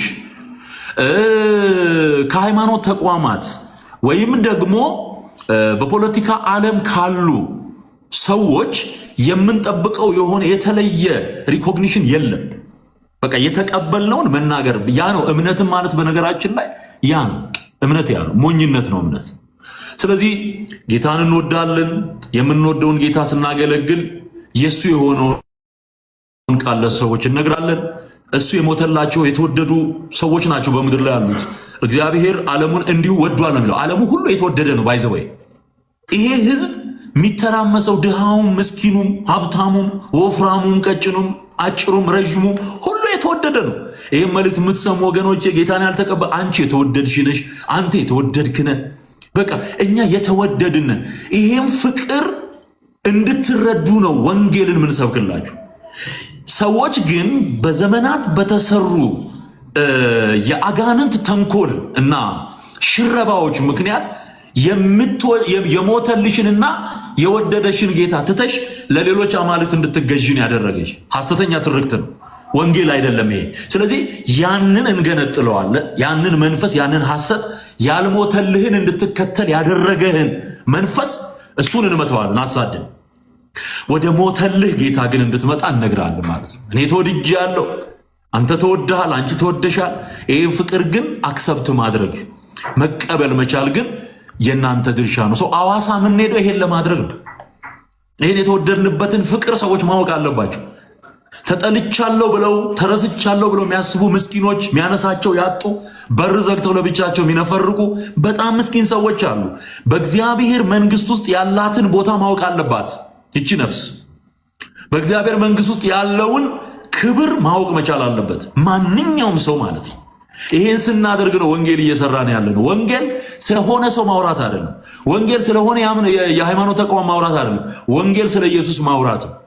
ይሄን ስናወራ ይሄን ያዳንን ጌታ ስናወራ ተቀላቅለው የገቡትን ግን በለይቶ በመምታት እንጂ ዝም ብሎ አሽሞንሙኖ በማለፍ አይሆንም ማለት ነው። ሰው ቅድም ካነሳው አንጻር ይሄ አገልግሎታችን መመሪያና መርህ ነው።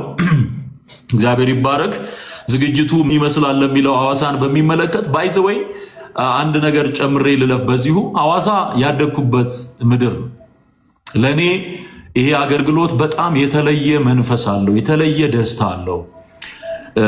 ታስታውሳላችሁ ያደጋችሁበትን። ቅዱሴም እኔ ትዝ ይለኛል አማሮ ስንመጣ በነበረ ጊዜ በጣም ብላቴና ሆነ ከኛ ጋራ በቃ በሐሴት እኛ ስንመጣ ምድሪቱ ሐሴት ነው የምታደርገው። በቃ ያኔ እንኳን ባልገባን ዘመን በእውነት በደስታ ህዝብ ከከተማ ወጥቶ ነው የሚቀበለን የነበረው፣ ከከተማ ወጥቶ እና ምን ያህል ፊሊንግ እንዳለ አሁን ባለፈውም ሄደ ስታገለግል ነበረ ነግረኸኛል።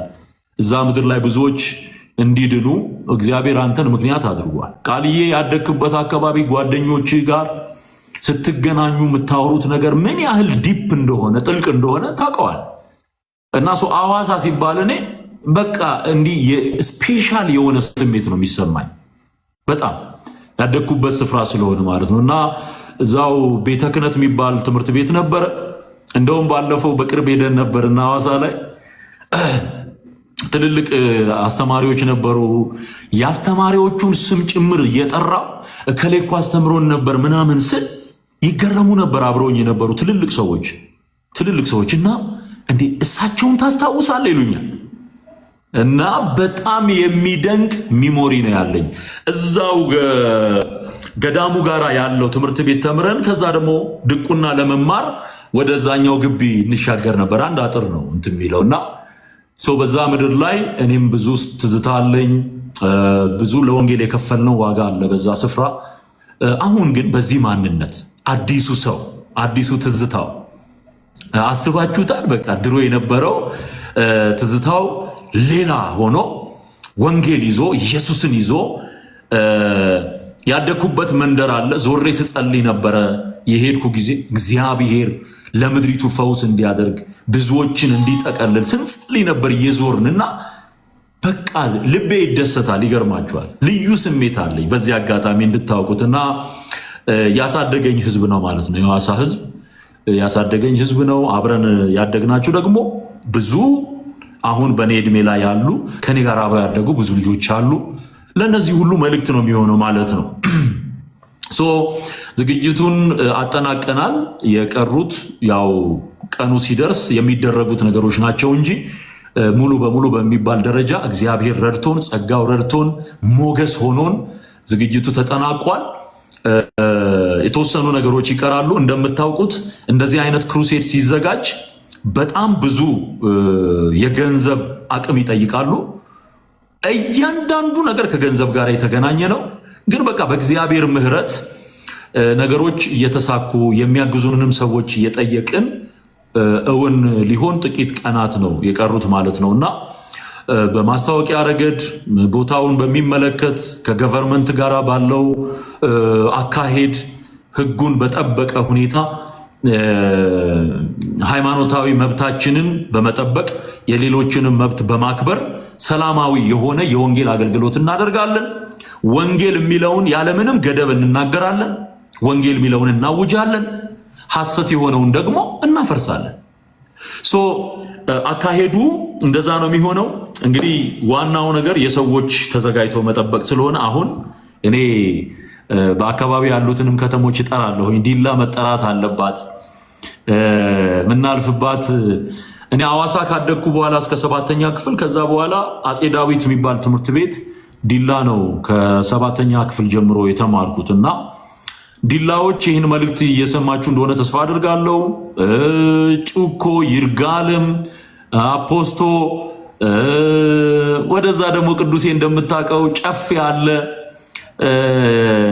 ናማሮ አሉ፣ ነጨለለቅቱ አሉ፣ እነ ገደብ ገርባ እስከ ሞያሌ ድረስ እና የምትችሉ መታችሁ እንድትሳተፉ በጌታ ፍቅር ጥሪያችን እናቀርባለን። አለታ ወንዶ እስከ ቦረና ድረስ ያላችሁ በዛ መስመር እንደዚሁም ደግሞ በዚህ በሻሸመኔ በዝዋይ ቅርበት ላይ ያላችሁ ነርታችሁ መምጣት ትችላላችሁ። ሰፊ ፕሮግራም ያለን። እንደዚሁም ደግሞ ወላይታ አላባ አካባቢ ያላችሁ ቅርብ ነው ብዬ አስባለሁ። ለመምጣት አትቸገሩ። መታችሁ የእግዚአብሔርን ቃል ተማሩ፣ እግዚአብሔርን እናምልክ። ይህንን ድንቅ ጊዜ አብረን እንድናሳልፍ ጥሬን አቀርባለሁ ማለት ነው እና ዝግጅቱ በጥሩ ሁኔታ ተጠናቋል። ይሄ ነው ያለኝ ምላሽ።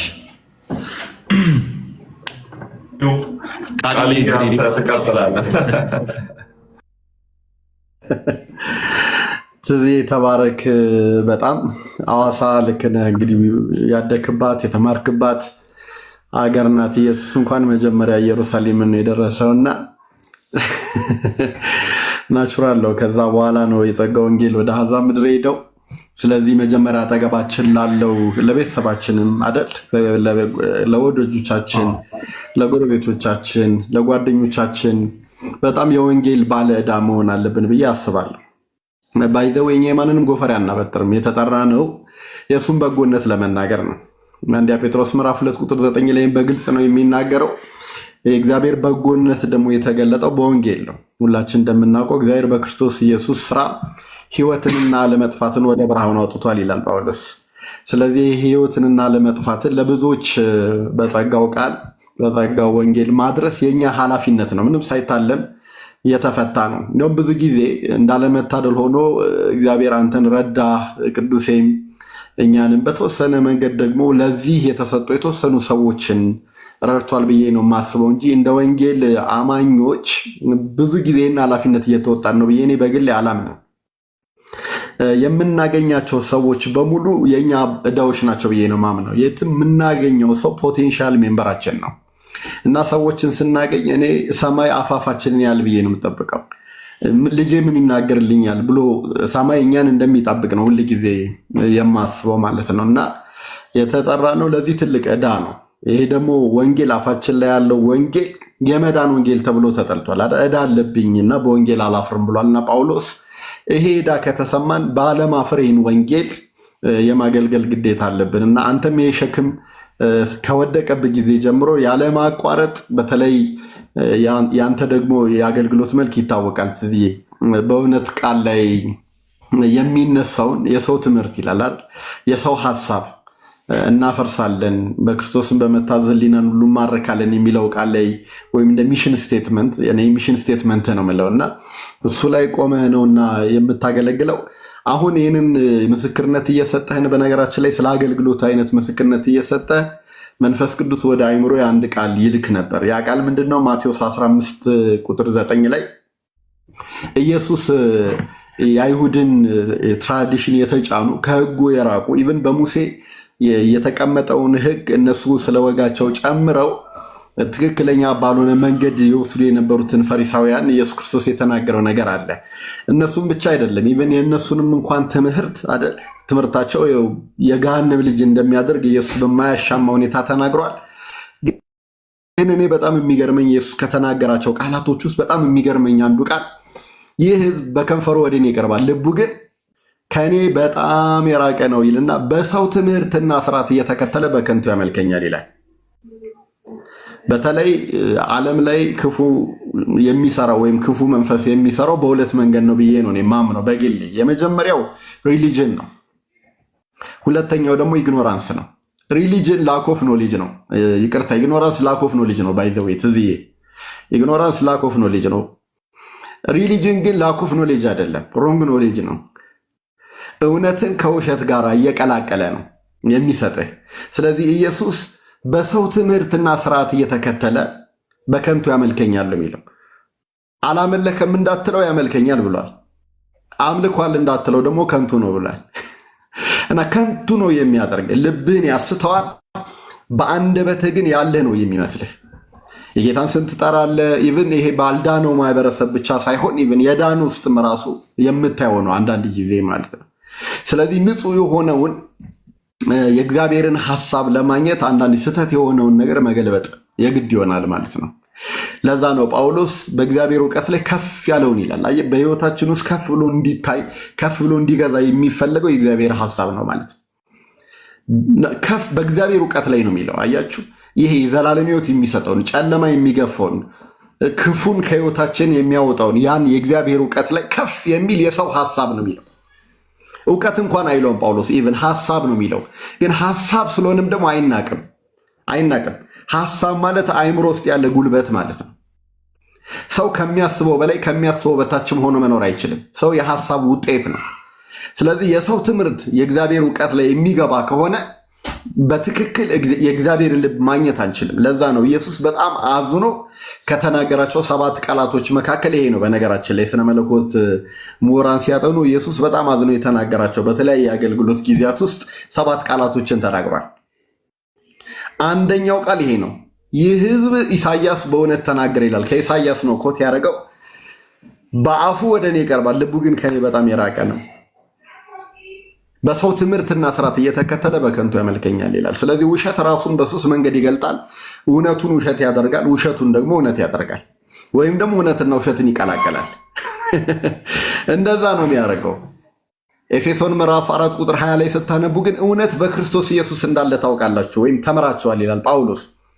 ስለዚህ ኢየሱስ እውነት ስለሆነ በእውነት ቃል ውሸት የሚገለበጠው ማለት ነው። እና ለምንድነው ትዝዬ እንደዚህ ውሸት ላይ መራር የምትሆነው ብዬ ሳስብ እንግሊዞች የሚሉት ነገር አለ። እውነት ጫሟን እስክታጠልቅ ውሸት ዓለምን ትዞራለች ምናምን የሚባል ማለት ነው። ዓለም የራሱን የሆነን ስለሚወድ በጣም እውነት ጫሟን እስክታጠልቅ ውሸት ዓለምን ትዞራለች ይባላል እና በጣም ቅርብ ነው።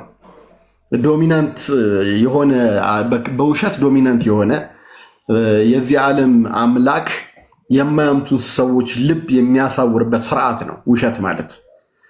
ኢየሱስም ሲናገር እሱ አስቀድሞ ሐሰተኛና የሐሰት አባት እንደሆነ ታውቃላችሁ ብሎ ተናግሯል ማለት ነው። እና እንቅፋት ነው ይሄ የሰው ትምህርት የተቀላቀለ ነገር በጣም እንቅፋት ነው። ኢየሱስም የሰውን እንጂ እግዚአብሔርን አታስብምና እንቅፋት ሆነብኛል፣ ሰይጣን ወደ ኃይል ሄድ ነው ያለው።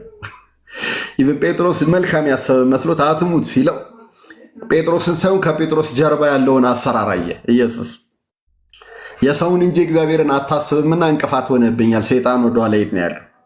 ስለዚህ የሰው ሐሳብ በእግዚአብሔር ሐሳብ ላይ እንቅፋት ነው፣ አምልኮን ከንቱ የሚያደርግ ነው። ያ ብቻ አይደለም፣ ሰዎች እየተማሩ ወደ እውነት ራሱ እንዳይደርሱ የሚያደርገው ነገር ይሄ የሰዎች ትምህርት ነው። እና የሰዎች ትምህርት ደግሞ በጣም እንድንለማመድ የሚሆነው በሃይማኖት ቤት ውስጥ ነው። ሃይማኖት ስለ መጽሐፍ ቅዱስ ውስጥ ዋን ፌስ ተብሎ የተገለጸውም የሐዋርያዊ እምነት ይሁዳ 1:3 ላይ ያለው ይሁዳዊ ሐዋርያዊ እምነት ማለት አይደለም። ሃይማኖት የሚለው በጨለማ ስርዓት ውስጥ ያለው የሰው ትምህርትን አደል መጽሐፍ ቅዱሳዊ ከሆኑ ቴክስቶች ጋር እየቀላቀለ የሚያስተው ሐሰተኛው ዓለም ነው ማለት ነው። ስለዚህ በዚህ ስራ ላይ በጣም እግዚአብሔር አበርትቷል ብዬ አስባለሁ። ባክፋየር አለው አገልግሎት። ብዙ ጊዜ አንዳንዴ የአንተ የሆኑ ሰዎች ራሱ የማይረዱበት ጊዜ ያለ አገልግሎትን የአገልግሎትን ኃይለኝነት እኔ ማየው እኔ ራሴ አንዳንዴ የምፈተንበት ጊዜ ስላለ ነው። በጣም አገልግሎት በጣም ኃይለኛ ነው። ግን የእግዚአብሔር ቃል ደግሞ ራሱ ስታዩ ሕያው የሚሰራ ብቻ አይደለም ኃይለኛም ነው። ድንጋዩን እንደሚመታ መዶሻ ነው ይላል አይደል? እንደ መዶሻ ነው ይላል ነብዩና ነብዩ ስላቸው እንትናን አይደለም የኛ ሀገሮችን አይደለም። እና ነብዩ የነቢያት ጠላት አይደለም። ሐሳባውያን ነቢያትን አልቀበልም። ኢየሱስ የተባረከ ይሁን። ስለዚህ መጽሐፍ ቅዱስ ላይ ያለው ነብይ ነው እያወራው ያለው። ኤርሚያስ ነው ይህን የሚለው ድንጋዩን እንደሚያደቅ መዶሻ አይደለችምን በማለት ይናገራል። እና አገልግሎትህ ባህሪው ራሱ እንደዛ ነው የሚያደርገው። ትንሽ ኃይለኛ ነው እና በውሸት ላይ ኮምፕሮማይዝ ስለማታደርግ የመጣ እንደሆነ እዚህም ያላችሁ ሰዎች በዚህ አቅጣጫ ብትረዱት ወንድሜ ትዝዬ ደስ ይለኛል።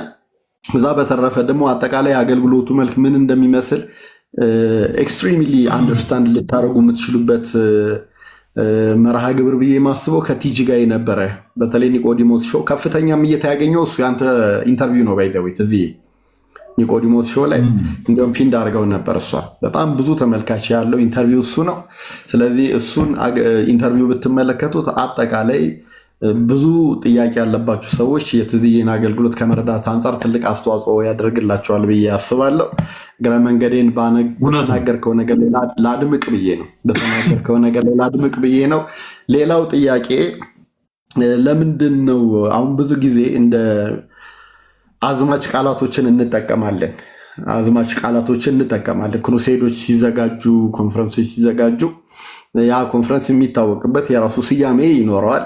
የሚሊኒየሙንም አንተ ለኢየሱስ ብለን ያዘጋጀው፣ አሁንም ደግሞ ከተማዋን ከፊት ኮት አድርጋ ሐዋሳን ለኢየሱስ ብለሃል እና ለኢየሱስ የሚለው አገላለጽ ቅድም ቅዱሴ እንደተናገረው ክብሩ ሁሉ የሚገባው ኢየሱስ ስለሆነ ሁሉም ደግሞ የእርሱ ከእርሱ በእርሱ ስለሆነ እንደሆነ እናምናለን። ግን አንተ በራስህ ከአንተ ልብ ስለሆነ የፈለቀው ለኢየሱስ የሚለውን ሀሳብ እንደ ሚሽን ስቴትመንት ስትጠቀም ምክንያትህ ምንድን ነው? ምናልባት የተለየ ምክንያት ከሌለ ግን ከዛ ጋር አያይዤ አብረን ልትመልሰው የምትችለው ይሄ ነገር በሐዋሳ ከተማ ላይ ነው ወይስ በሌሎች ከተማ ላይ አስበህ ታውቃለህ ወይ? እኔ ይህንን ነገር በግል ከአንተ ጋር አላወራሁኝም፣ ግን አስበህ ታውቃለህ ወይ? ምንድን ነው በቅድ ደረጃ ሲያስከው ይህንን ለኢየሱስ የሚለውን ቅድም ጠቆም ያረከው ነገር ስላለ ለኢየሱስ የሚለውን የወንጌል ክሩሴድ በተለያዩ ከተሞች ለማድረግ እቅድ አለ ወይ? የቅርብ ጊዜ ነው ወይስ የሩቅ ጊዜ ነው የሚለውንም አያይዘህ እንድትመልስልን ፈልጌ ነው። እሺ፣ ተባረክ ቃልዬ። አንተ የተወደድክ ወንድም ነህ፣ ደግሞ ውስጥህንም አልደበክም። ያው የተሰማህን ነገር ገልጠሃል። ሰዎችም በምን አይነት መንገድ አገልግሎቴን መረዳት እንዳለባቸው ያስቀመጥከውን ነገር በጣም መልካም ሀሳብ ነው። እግዚአብሔር ይባረክ። ከኔ የሆነ አንዳች ነገር የለም።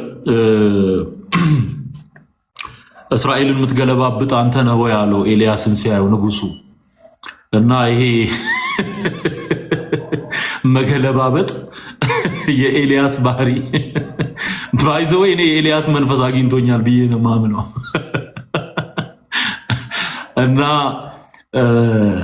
ለምክንያት ነው እግዚአብሔር ሰዎችን የሚያስነሳው። ሙሴን ፈርዖን ቤት ሲያሰለጥነው ሲያሳድገው በቃ ከፈርዖን ግዛት ህዝብ ነፃ ሊያወጣ የሚችለው እዛው የሰለጠነ ሰው እግዚአብሔር ሊሰራ በሚፈልግበት ቦታ ነው የሚያሰለጥን እና አንዳንድ ጊዜ ባርሴሎና ውስጥ ያደጉ አካዳሚካሊ ኳስ ተለማምደው ተምረው የኖሩ ወደ ሌላ ክለብ እንዳይሄዱ በጣም ከፍተኛ ጥንቃቄ ይደረጋል ይባላል። ለምን?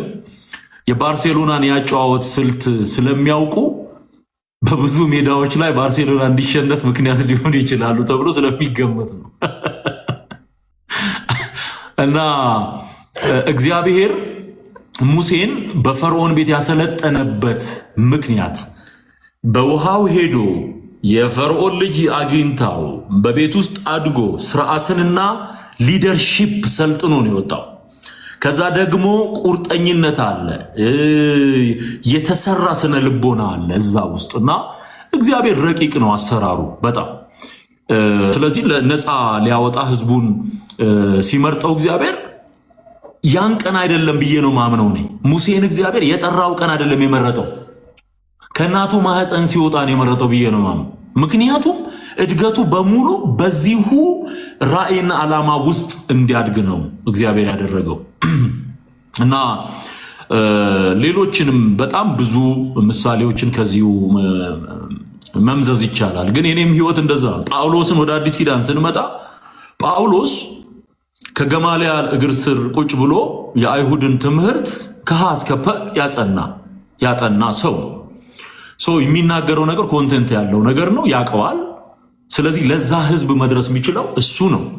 ጳውሎስን ደማስቆ ላይ ጠርቶ ሲያመጣው ጳውሎስ የተጠራበት ቀን ከፈረስ የወደቀበት ቀን አይደለም። ለኔ ጳውሎስ የተጠራው ከእናት ማህፀን፣ ምክንያቱም አጀንዳ አለው እግዚአብሔር በሱ ህይወት ሊሰራ ያሰበው ነገር ነበር። ሲቀጥል የምናየው የእግዚአብሔር አጀንዳ ነው ማለት ነው። ቃልዬም እንደዛ ነው፣ ቅዱስም እንደዛ ነው፣ እኔም እንደዛ ነኝ። በቃ በዘላለም የእግዚአብሔር ሐሳብ ውስጥ ነው እንጂ የምንኖረው ከዚህ ሐሳብ ውጪ መሆን አንችልም ማለት ነው። ስለዚህ ከሱ ዘንድ የሆነልንን መንፈስ ተከትለን ለእግዚአብሔር መንፈስ በመታዘዝና በመገዛት ነው ይህን አገልግሎት እያገለገልኩ ያለሁት።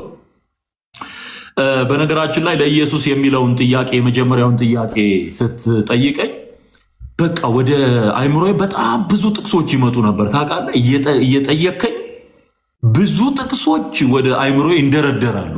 ክብር ለጌታ ይሁን እና እነዛ ሁሉ ጥቅሶች ግን የሚያሳዩኝ እንኳን አይደለም እኛ አብ እንኳን የሚሰራው ለኢየሱስ ነገሮች ሁሉ ወደ ኢየሱስ እንዲመጡ ነው አብ የሚሰራው። አይገርማችሁ?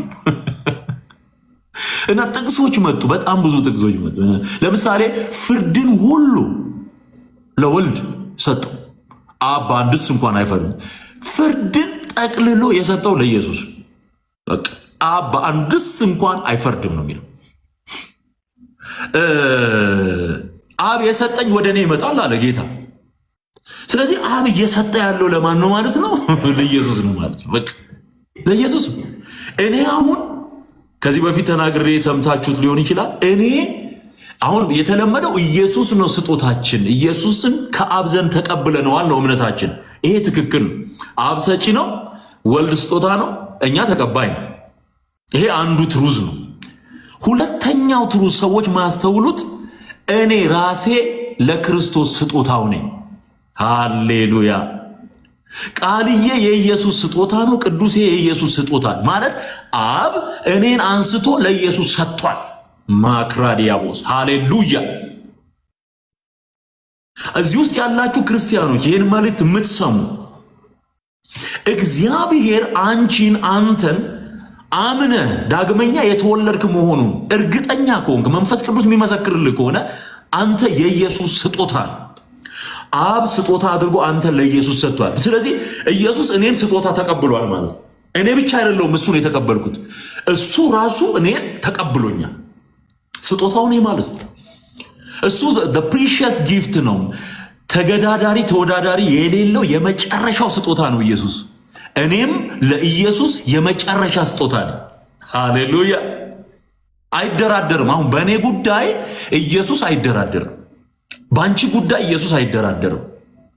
ደም ከፍሎ ዋጋ ከፍሎ እንዴ ወደ እኔ የመጣውን ከቶውን ወደ ውጭ አላወጣውም ሲል እኮ በእኔ ጉዳይ በአንተ ጉዳይ እንደማይደራደር ነው ጌታ እየተናገረ ያለው።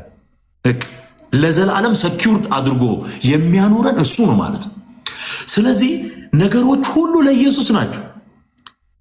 አቅጣጫዎች ሁሉ ወደ ኢየሱስ ነው የሚያሳዩት። ራሱ ጌታ ኢየሱስ ሲያስተምር የእግዚአብሔርን ስራ እንድንሰራ ምን እናድርግ ብለው አይሁድ ጌታ ኢየሱስን በዮሐንስ ወንጌል ምዕራፍ 6 ላይ ጠየቁት ይላል። ይህ የእግዚአብሔር ስራ በላከው እንድታምኑ ነው። አጭርና ግልጽ። የላከው ኢየሱስን ነው። ኢየሱስን እንድትሰሙ ነው። እሱን እንድትቀበሉ ነው። አብ የሚፈልገው ኮር ፖይንት እሱ ነው። በቃ አልቲሜት ጎሉ አብ የሚፈልገው እሱ ነው። ይሄ ከአብ አንጻር ነው። ኦኬ፣ መንፈስ ቅዱስ ምን እየሰራ ነው? መንፈስ ቅዱስ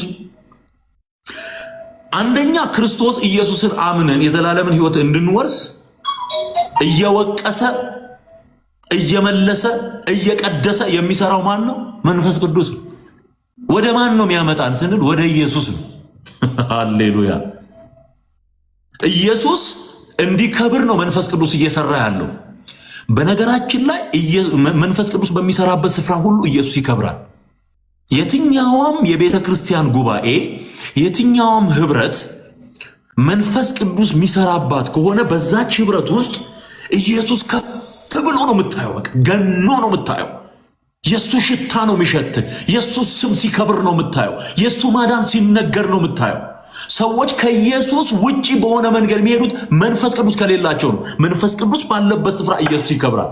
ስለዚህ የዘላለም ህይወት ቤተ ክርስቲያንም ሆነች ሚኒስትሪ ለኢየሱስ በሚል ርዕስ ምንሰራው፣ እኔም ይሄንን ሐሳብ ይዤ ምንቀሳቀሰው አብም መንፈስ ቅዱስም የሚሰሩት በዚህ ጉዳይ ስለሆነ ወደ ኢየሱስ ያልመጣ ወደ እግዚአብሔር ሊመጣ አይችልም። መንገድም እውነትም ህይወትም እርሱ ስለሆነ ማለት ነው።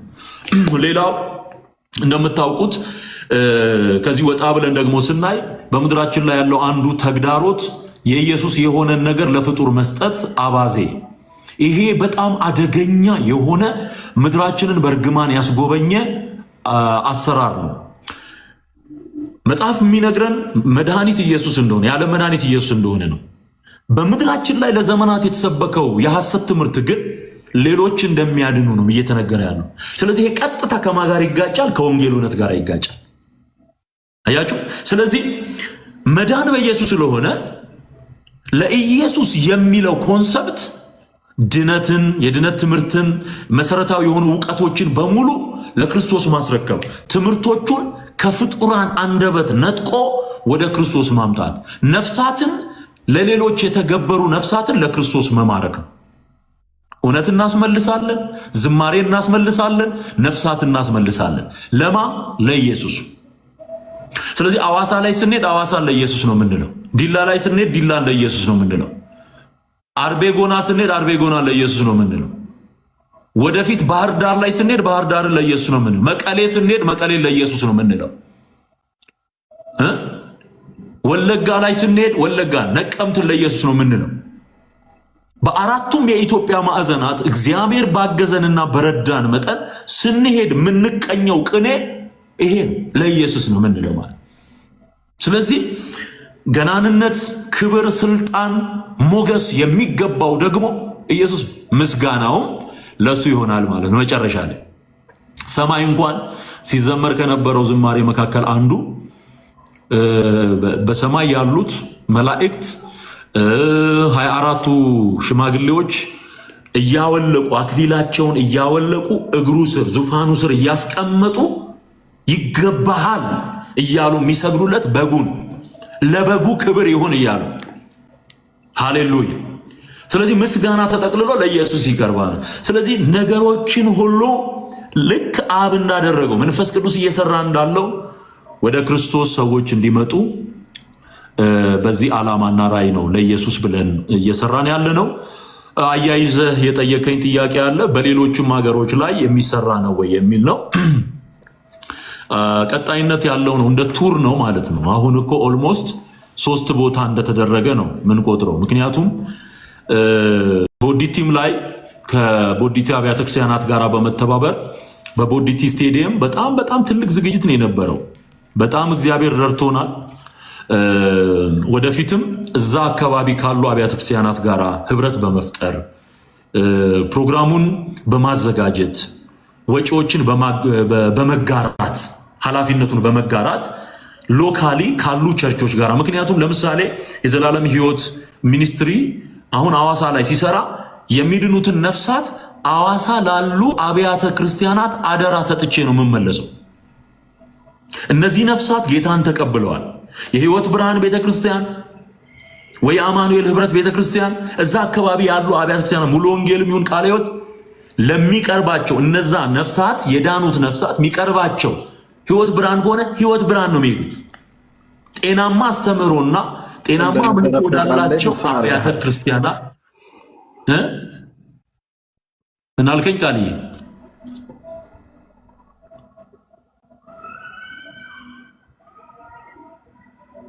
ሚዩት ነህ ካለ ፕሮግራም ላይ ይሄን አድርገሃል አውቃለሁ በደንብ እዚህ ሚሊኒየም ላይ የተዘጋጀውን ፕሮግራም ላይ ትክክል ነው። ነፍሳት የዳኑትን ነፍሳት በመዝገብ ፎርም ተሞልቶ ለአብያተ ክርስቲያናት አደራ ተሰጥተዋል። በክትትል እስከ አገልጋይነት ድረስ እንዲደርሱ ለአብያተ ክርስቲያናት ነው ይህንን ኃላፊነት የምንሰጠው ማለት ነው። ምክንያቱም ጌታን ተቀበሉ ተብሎ መበተን የለባቸው፣ መያዝ አለባቸው፣ መማር አለባቸው። እነዚህ ሰዎች አገልጋይ የሚሆኑ ናቸው። ማን አሰበ? አሁን ትዝታው ወጥቶ እንዲህ ባለ መንገድ ወንጌል ይሰራል ብሎ ማን አሰበ? ቃልዬ ይወጣል ብሎ ማን አሰበ? እንደውም ቃልዬ ስለ ቃልዬ የሰማሁት ወደ ምንኩስና ጭምር ይገሰግስ ነበር። ይገርማችኋል። ወደ ምንኩስና እንዴ! አንተ ከስንት ሰዓት እኮ ነው ጌታ ኢየሱስ ያተረፈ። አስበዋል? አሁን ቃልዬ መንኩሶ ቀሚስ ጥቁር ምናምን አድርጎ ከላይ እስከታች እንዴ! እግዚአብሔር እኮ ነው ያተረፈ ቃልዬ። በኢየሱስ የምርጫ ኮሮጆ መስሎ ይኖር ነበር። ያመለጠ እኔ ነኝ የሚለው መዝሙር እኮ ለእኔ ነው። ያመለጠ እኔ ነኝ ያመለጠ እኔ ነኝ ያመለጠ። ሃሌሉያ። እና ቅዱሴም በድቁና ያገለግል ነበረ ባለበት አካባቢ። ወንድሜ ቃልዬም እንደዚሁ በመቀሌ ከሳቴ ብርሃን አይደለ የቴዎሎጂ ትምህርት ተምሮ እኛ እየዞርን ያላገለገልንበት የኢትዮጵያ ክልል የለም። በነገራችን ላይ እግዚአብሔር ለዚህ ቀን መርጦን በቃ ለወንጌል እውነት ምስክሮቹ እንድንሆን አድርጎን እንጂ ብዙ ቦታ ነው በቃ።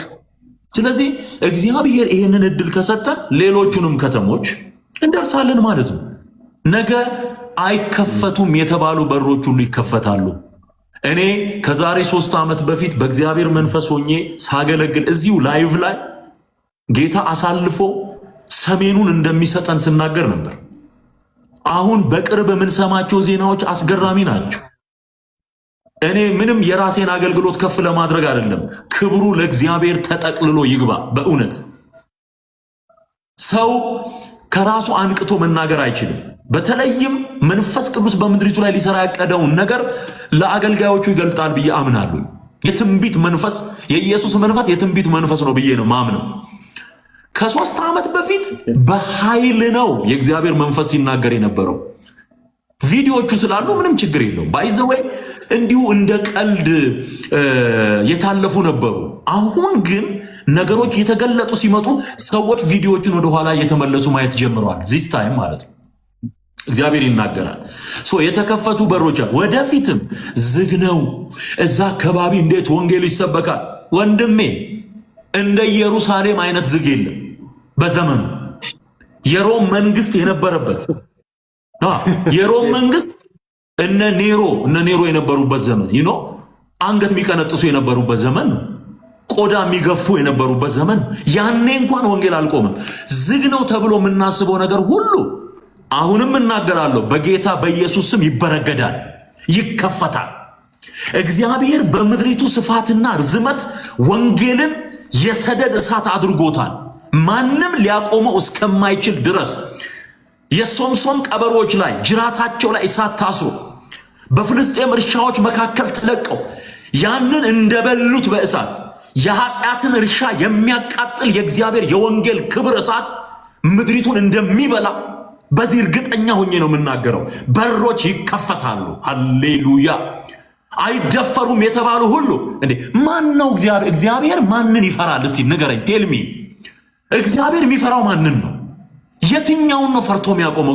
ለመናገር እግዚአብሔር ቦታ የሚመርጠው የት ነው? የትኛው ቦታ ነው ለእግዚአብሔር ድንጋጤ የሚሆንበት? there is no way። እግዚአብሔር አይፈራም። እግዚአብሔር አይደነግጥም። እግዚአብሔር የኃይል እግዚአብሔር የክብር አምላክ ነው። አሸናፊ ነው እሱ። በቃ የሚጣሰውን ሁሉ ይጥሰዋል። በቃ እንዴ እግዚአብሔር በአንድ ሌሊት ቀይሮት ሊያድር ይችላል እንዴ? የሰው ክልከላ፣ የሃይማኖት ግርዶሽ በምንም ተአምር የወንጌልን ኃይል ሊገታና ሊያቆም አይችልም። እንደነገርኳችሁ የኔሮ ዘመን ላይ ወንጌል አልቆመም። በቃ እንደ ኔሮ አይነት ጨካኝ ንጉሥ የለም። ሮም ስታዩ ሮም የምትታወቅባቸው ላንድ ማርኮች መካከል አንዱ ይሄ ኮሊዚየም ተብሎ የሚጠራው ስቴዲየም የሚመስለው የፈራረሰው ስፍራ። ያ ስፍራ ሰዎች ጣሊያን ሲሄዱ ከሚጎበኟቸው ስፍራዎች መካከል አንዱ፣ ክርስቲያኖች ለአንበሳ የሚጣሉበት ስፍራ፣ በስቴዲየሙ የሞላው ህዝብ የክርስቲያኖችን ስቃይ ላይቭ የሚመለከትበት ስፍራ፣ ሲቦጫጭቋቸውና ሲገሏቸው እነ ኔሮ ቁጭ ብለው ከህዝብ ጋር የሚያዩበት ስፍራ ነበር። ምናልባት በቅርብ ካያችሁ ግላዲያተር ዋንናቱ ተብሎ የወጣው ሙቪ ላይ በጣም አሰቃቂ ነገር ታያላችሁ። ያው የፊልም ጥበብ አድርገውት ሰሩት እንጂ ሪያሊቲው ክርስቲያኖች ለአንበሳ የሚጣሉበት ስፍራ ነበር ያ ስፍራ። እንዲህ ባለ አስፈሪ ዘመን እንኳን ወንጌል አልቆመም፣ ወንጌል አልተገደበም። ያንን ዘመን አሳልፎ ዛሬም እግዚአብሔር በምድሪቱ ላይ ወንጌልን እግዚአብሔር የለም ያሉት ሁሉ ያሉ ደብዛቸውም የለም፣ ታሪካቸው ተሽሯል። እግዚአብሔር ግን በየዘመናቱ ትውልድ እያስነሳ አሁን ሮም የምትታወቀው በነገራችን ላይ በክርስትና ባይዘወይ በክርስትና ነው የምትታወቀው። ካቶሊክ ተባለ እንጂ ክርስቲያኒቲ ካታጎሪ ውስጥ ስናስገባው ክርስቲያኒቲ ነው። ምናልባት የምናነሳቸው በጣም ብዙ ችግሮች ይኖራሉ። የነ ሉተር መውጣት ከዛ ቤተ እምነት ውስጥ ነው። ብዙ ችግሮች ነበሩ። መጥራት ያለባቸው ነገሮች አሉ። እነ ጴጥሮስ እነ ጳውሎስ ተመላልሶ ያስተማሩበት ስፍራ። ስለዚህ እግዚአብሔርን ማን ነው የሚያቆመው? ማን ነው ወንጌልን ማቆም የሚችል? እንደው ምድራዊ ኃይል የማን ነው? 17 ዓመት በምድራችን ላይ ታሪክ ሰምተናል። በደርግ ዘመን የነበረው አደገኛ የሆነ እግዚአብሔር የለሽ የሆነ አመለካከት ከነግሳንግሱ ተጠርጎ ነው ዞር ያለው። ስለ ፖለቲካ አይደለም የማወራው፣ ስለ እግዚአብሔር እውነት ነው የማወራው። ያ ዘመን እንዴት ዋልክ ሲባል እግዚአብሔር ይመስገን ማለት ሰው ዘግንኖት ባላየ ባልሰማ የሚያልፍበት ዘመን ነበር። እግዚአብሔር ይመስገን ካለ የሚገባበት ማለት ነው። እንዲህ አይነት ፈታኝ የሆኑ ጊዜዎች ነበሩ። ታዲያ አልተገፈፈም ወይ? ምድራችን ላይ ራሱ የሆነው ነገር ምስክር አይደለም ወይ? አዮ ለእግዚአብሔር ክብር ለእግዚአብሔር መንግስት እንቅፋት የሆኑ ነገሮች ሁሉ ይገፈፋሉ፣ ዞር ይላሉ። ወንጌል ያሸንፋል። ይሄንን በዘመናችን እያየን ነው፣ ይቀጥላል ማለት ነው። ስለዚህ ከተሞችን ስናስብ አሁን ኢትዮጵያ ውስጥ ሰሜን ሲባል የነሐስ ሰማዩ እንደ ነሐስ የሆነ ብቻ አድርጎ የሚገባው ሰው አለ። ወንድሜ ስር ለስር እየተቀጣጠለ ያለውን ሲወጣ ታየዋል። እድሜና ዘመን ይስጠን ጌታ፣ እድሜና ዘመን ይስጠን። በእኛ ዘመን ውስጥ እግዚአብሔር ሰሜን በወንጌል ሲንተከተክ እናየዋል። ሲንተከተክ እግዚአብሔር በዛ ምድር ላይ በዛ አካባቢ ላይ የሚሰራውን ደም የጠማው ሌዋታን ይወጋዋል፣ ይወጋል በጌታ በኢየሱስ ስም። ጦርነት ታሪክ ይሆናል በዛ ስፍራ ላይ። እግዚአብሔር ነው ደግሞ የሚለውጠው። ይሄንን ማንም አይደለም፣ እግዚአብሔር ይለውጠዋል። ኢትዮጵያ ውስጥ ያለው ዘንዶ አናቱ ሰሜን ነው፣ ጅራቱ ደቡብ ነው ይላሉ አንድ ሰውዬ እና እንትን ሲል በቃ እዛ ሲወዛወዝ በሙሉ ነው የሚያዳርሰዋል በሙሉ። ስለዚህ ሲወጋ እዛ የሚፈርስ ብዙ ነገር አለ። የዳኑ ብዙ ሰዎች አሉ፣ የሚጸልዩ አሉ፣ ወጣቶች እየዳኑ ነው። እኔ ብዙ ምስክርነቶችን በውስጥ መስመር እሰማለሁ። ምክንያቱም ሰደድ እሳት እንዴት ነው የሚቆመው? ወንጌል ቤት ውስጥ እኮ ሰዎች በስልካቸው ወንጌል እየሰሙ ነው። ዚስታን እኔ ለምስክርነት እንዲሆናችሁ ሰሞኑን 2 ቦታ አገለገልኩኝ። አንዱ ማርሲል ማነው የኢትዮጵያ አዲስ ኪዳን ካህናት ቤተክርስቲያን አዲስ አበባ አጥቢያ ዮኒ ጋር አገለገልኩኝ። የኢየሱስ መልክ በሚል ርዕስ አገልግዬ ከዛ ጨርሰን ምናምን ስንወጣ በቃ ከነ ቤተሰባቸው ነው የመጡት ምስክርነት ለመስጠት ማለት ነው። 3 ቤተሰብ በዚሁ አገልግሎት ሄዳን 3 ቤተሰብ መጣ ለምስክርነት ከነ ቤተሰቡ ሄዳነ ማለት ነው። እንዴ አሁን እኛ ማን ሰራ ነው? ሰው ሲሰድበን ምን ሲል አይደለም የምናየው፣ ስራ ያልተሰራ ነው የሚመስለን። ግን ነባራዊ የሆነ እውነታውን ግን ስታየው ስራ ተሰርቷል፣ ሰዎች ድነዋል። አሁንም የምንቀጥለው ሰዎች እየዳኑ ስለሆነ ነው። ከዛ በሳምንቱ ፓስተር መጋቢ ቴዲ ጋራ ደግሞ ሄድን። እዛ ደግሞ አገልግዬ ስጨርስ ክሊፑም ላይ ካያችሁ ቀያይ የለበሱ ልጆች ያሉበት ቸርች ማለት ነው። እዛ ቦታ በጣም የተወደደ ወንድም አለ መጋቢ ቴዲ ወይም ነቢይ ቴዲ። በጣም በጣም መልካም ሰው ነው፣ በጣም ቅን ሰው ነው። እና ቢሮ መጡ 3 ሰዎች። አሁንም እግዚአብሔር ምስክሬ ነው፣ እነሱ ፊት ነው ደግሞ የሚያናግሩኝ። በዚህ ቀን ጌታን ተቀብያለሁ፣ ስሜን መዝግበሃል፣ ከነ ቤተሰቤ ነው የገባሁት ወደ ጌታ። ይኸው አሁን ጌታን በዚህ ስፍራ እያገለገልኩ ነው። ከዚህ በላይ ደስታ ምን አለ ወገኖቼ? ምን ሐሴት አለ? በቃ ስለዚህ እግዚአብሔር በስራ ላይ ነው። God is on the mission ነው የሚሉት። በቃ እግዚአብሔር በስራ ላይ ነው። አሁን እኔ አዋሳ ከመሄዴ በፊት he already in the mission፣ እግዚአብሔር already ሚሽን ላይ ነው ያለው። እዛ እኮ እየሰራ እኮ ነው። እኔ ሄጄ ማስጀምረው ነገር አይደለም። ኦልሬዲ እግዚአብሔር በዛ ምድር ላይ የሰራው ስራ አለ። ያንን ስራ ለማቀጣጠል ነው የምንሄደው። በቃኝ ለማቀጣጠል እና በዚህ እምነትና በዚህ ተስፋ በዚህ ጽናት ነው የእግዚአብሔርን እውነት እየተናገርን ከተማዎችን ሁሉ እናዳርሳለን ማለት ነው። ይሄ የሚሆነው ደግሞ በእግዚአብሔር ፈቃድና በእርሱ ኃይል ነው፣ በመንፈስ ቅዱስ ኃይል ነው። በሱ ታምነን ነው የምናደርገው። የእናንተ ጸሎትና እገዛ ግን ያስፈልገናል። ይሄን መልእክት ለምትሰሙ የምናገረው ሀቅ ምንድን ነው? ለብቻዬ እኔ ብዙ ነገር መስራት አልችልም። ስንተባበር ግን ብዙ ስራ መስራት እንችላለን። ቅዱሴ የራሱ ሚኒስትሪ አለው፣ ቃልዬ የራሱ ሚኒስትሪ አለው። ሸክም አለው ልቡ ላይ። ልቡ ውስጥ ያለውን ሸክም ግን ለብቻው አድርገው። ኢየሱስን እንኳን ስለ አገልግሎት ሲጻፍለት በገንዘባቸው ኢየሱስን ያገለግሉ የነበሩ ሴቶች ነበሩ ይላል። በገንዘባቸው ኢየሱስን የሚያገለግሉ ይካን ኢማጂን በቃ ማለት እንዴት ነው ኢየሱስን በገንዘብ ማገልገል? ሳሜዚ የሰማይ ምድር ንጉስ 5 እንጀራ 2 ዓሣ አበርክቶ ከአንድ ገበያ በላይ ለሚሆን ህዝብ የሚመግበው ጌታ በገንዘብ የሚያገለግሉት ነበሩ። በቃ ያስፈልጋል ማለት ነው። የሰው ኃይል፣ የገንዘብ ኃይል፣ የጸሎት ኃይል ያስፈልገናል ማለት ነው። ከዚህ አገልግሎት ጎን እንድትቆሙ በዚህ አጋጣሚ ጥሬን አቀርባለሁ። God is on the mission. ሃሌሉያ። ጌታ ነው ስሙ የተባረከ ይሁን። God is on the mission. By the way አንድ ሰው ምን አለ? God is a businessman አለ እና ደነገጥኩኝ። ምን ማለት ነው አልኩት።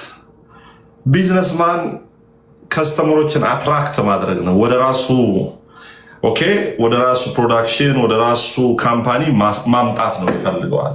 እና ቢዝነስማን ነው ሲል ምን ማለት ነው? ከገንዘብ ጋር የተገናኘ ሳይሆን እለት ዕለት ነፍሳት እንዲገቡለት ይፈልጋል። እግዚአብሔር ስራ ላይ ነው። በቃ በጣም ሲሪየስ ነው። እግዚአብሔር ስራ ላይ ነው። ስለዚህ እንመስክርን፣ ወንጌልን እንመስክር፣ ወንጌልን እንናገር። የክርስቶስ ኢየሱስን የተፈጸመውን ስራ ለትውልድ ሁሉ እንናገር፣ እናውራ። ወዳጆች ሰዎችን የምንወድ ከሆነ አባት እናቶቻችን የምንወድ ከሆነ we have to tell them the truth of God ማለት ነው። በቃ መናገር አለብን እውነት። ምንም እኛ አንችልም። እኛ ከሞት ወደ ህይወት የመጣን፣ ከጨለማ ወደ ብርሃን የመጣን፣ የጨለማውን አስከፊነት እናውቀዋለን። የጨለማን አስከፊነት የምናውቀው እኛ ነን። አንተ ጨለማ ስለ ከልብስ ጋርና ከነጭ ልብስ ጋር ከሆነ ነገር ጋር ነው የምታስተያየው። ባይዘዌ ሃይማኖት ስራው ሁለት ነገር ነው። አንደኛ ፈትኖ መጣል ነው። ሁለተኛ ደግሞ ሴሪሞኒ ማብዛት ነው።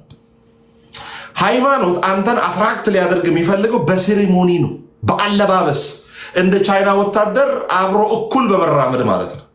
ገብቶሃል? ብዙ ነጭ ልብስ ይለብስና ስታየው ወይኔ ትላለህ፣ ልብ ትርክክ ይላል። ችግሩ ያው አቧራው ምናምን ይሆናል መሰለኝ፣ ነጭ ነገር ስናይ እንደነግጣለን ማለት ነው። እዚህ ቤት ያላችሁም ደንግጣችሁ ነበር። ሃይማኖት የተለሰነ መቃብር ነው። ላይላዩን ይቀባባና ከዛ በኋላስ ያ ነጭ የለበሰውን ሄደህ ስጠይቀው ድነሃል ስትለው እንዴት ሆኖ ይላል። ዌልካም ቱ ዘ ጨለማ ትላለህ። ውጭውስ ስትል ነጭ ነው፣ ውስጡስ ጨለማ። ድነሃል፣ አልዳንኩም። ጸድቀሃል፣ አልጸደቅኩም። የትኛው ነው ብርሃን? ብርሃን የምትለው ወንድሜ አቡጀዲ ነው እንዴ? ብርሃን እኮ ክርስቶስ ኢየሱስ እኮ። ስለዚህ ወደ ብርሃን ወደ ኢየሱስ ክርስቶስ ና። ልጠላኝ ትችላለህ፣ ጴንጤም ሆነ ትዜንም ልጠላ ዋሬቨር ባይዘዌ። እኔ ደግሞ በጣም ብዙ ጊዜ የሚገርመኝ ነገር በእኛ ቤት ሆናችሁ ለዘብተኛ የምትሆኑ ሰዎች በቃ የራሳችሁን መንገድ እናንተ ሄዱ፣ እኛም የራሳችን መንገድ እንሄዳለን። ያስጀመረን ሲኖዶስ አይደለም፣ ያስጀመረን ካውንስል አይደለም፣ ያስጀመረን ሰማይ ነው። ከሰማይ ነው የጀመርነው። ጥላቻ ሊመስል ይችላል። ይህ አገልግሎት የመረጥነው መንገድ ጥላቻ ኖ ዌይ፣ በፍጹም ነበርንበት። ጳውሎስ ምንድነው ያለው? በስጋ ዘመዶቼ ስለሆኑ ስለ እስራኤላውያን የማያቋርጥ ሐዘን በልቤ አለብኛል። የተጠራ ነው ለዚህ ነው። በቃ ኢትስ ሳይንስ። አሁን ለምሳሌ ኦርቶዶክስ ኢቫንጀሊዝም ላይ ነው የምንሰራው። ለምን? የነበርንበት የምናውቀው እዛ ላይ ነው። ለምሳሌ ሌሎች ወንድሞች በኦርቶዶክስ ያሉ፣ በፕሮቴስታንት ውስጥ በሌሎች ቤተ እምነት ያሉ አሁን ለምሳሌ እስልምና ላይ የሚሰሩ አሉ። እኛ እዚህ ጋር ስንሰራ ነው እንደ ስተት የሚሆን፣ እነሱ እዛ እስልምና ላይ ሰሩ። ታዲያ ለምን ስተት አልሆነ? ኢትስ ሳይንስ። በቃ የነበርንበት ነው የምናውቅበት ነው። እኛ ለእነሱ ሸክም አለብን፣ እንናገራለን። ይኸው እየሰደቡንም እንናገራለን፣ እንወዳቸዋለን። እንደኔ ጴንጤ የሚጠላ እንደኔ እኮ የሚፈነክት እዛ ሄዳችሁ ጠይቁ። አማሩም ሆነ ዲላ ሄደ ሐዋሳ ጠይቅ። ጴንጤ አየው ማለት ማባረር ነው በድንጋይ ደግሞ ግራ ነኝ አልስትም። የሚገርም ነገር አልሜ ነው የምመጣው። ያንን ሰውዬ ይኸው እጄ ራሱ ስፋቱ ማለት በዚህ የሚይዘው ድንጋይ ራሱ 2 ሜትር ኩብ ሰው ያነጥፋል። እና እግዚአብሔር ከዛ ጥላቻ አውጥቶኝ ይኸውላችሁ መታደል እኮ ነው። እግዚአብሔር ድንጋይ ወርውረ ከመምታት ወደ መመታት ስትመጣ መታደል እኮ ነው። ኢየሱስ ክርስቶስ ጌታ ነው እና ጥላቻ አይደለም። እጅግ በጣም ነው የምንወዳቸው፣ በጣም ነው የምናከብራቸው። እውነት እንዲበራላችሁ ወደ ክርስቶስ ይሄ የሆነው ጌታ ኢየሱስ እንዲገባችሁ። ስለዚህ ሐዋሳ ለኢየሱስ ፕሮግራም አሁንም ላስታውሳችሁ የምፈልገው የፊታችን ጥር የዛሬ ሳምንት ማለት ነው። የፊታችን ጥር ከጠዋቱ 2 ሰዓት ተኩል ጀምሮ የእግር ጉዞ አለ። የእግር ጉዞ አለ። ፋትህን ታቀልጣለህ። አላስፈላጊ የሆኑ የስም ክምችቶችና አላስፈላጊ የሆኑ የሐሰት ትምህርቶችን እኩል እያፈረስን እያቀለጥን በዛ ከተማ ላይ በኃይል እንሄዳለን። የወንጌል ከተማ ናት ሐዋሳ፣ የኢየሱስ ከተማ ናት። በዛ ከተማ ስትሄዱ ቀንም ማታም ኢየሱስ የሚሰበክበት የተወደደች ሀገር፣ የተወደደች ከተማ ሐዋሳ። ጌታ የተባረከ ይሁን። ሃሌሉያ። ብዙዎች እየሰደባችሁን ስለምትከታተሉን እናመሰግናለን። ምንፈልገው መከታተላችሁ እኛ ምንፈልገው መከታተላችሁ ማለት ስትሰድቡን ምንድን ነው የምናስተውለው? እየሰማችሁን እንደሆነ ነው። ጌታ ይባረክ። ስለዚህ መኖራችሁን የምናውቀው በስድባችሁ ነው። ክርስቲያንን የምናውቀው በመልካም ኮሜንታችሁ ነው። ክርስቲያን ያልሆነ ደግሞ በጨለማ ውስጥ ያለ ሰው የምናውቀው ደግሞ በስድብ ነው። ስለዚህ ለእነዚህ ለሚሳደቡ ሰዎች ወንጌል ያስፈልጋቸዋል። እውነት ሊሰብካቸው ይገባል፣ ልንነግራቸው ይገባል። ኢየሱስ ክርስቶስ ጌታ። ስለዚህ ወዳጆቼ የዛሬ ሳምንት ከጠዋቱ 2 ሰዓት ተኩል ጀምሮ የእግር ጉዞ አለ። ከሐዋሳ መስቀል አደባባይ ጀምሮ በደንብ አድርገን በእግር ጉዞ እየሄደን ቲሸርቶቻችን ጌታ ኢየሱስን ከፍ የሚያደርጉ እኔ እንደው እዚህ ስለሆንኩ ነው እንጂ ኢትዮጵያ በሆን ኖሮ ግንባር ቀደም ነበረ መሆነው እና ከጠዋት 2 ሰዓት ተኩል ጀምሮ ይኸውልህ ኮቴ ራሱ ያስፈራል። ኢየሱስ ክርስቶስ ጌታ። የሰላዮቹን ኮቴ እንደ ብዙ ፈረሶች ኮቴ እንዲያስደምምና እንዲያስደነግጥ ኮቴያቸውን እንዳደረገ ዝም ብለህ የሐዋሳ ከተማ ላይ ምንድነው የሚባለው ከመስቀል አደባባይ ጀምሮ ዝም ብለህ ወቅት ስታደርግ ሴጣን ይበሳጫል።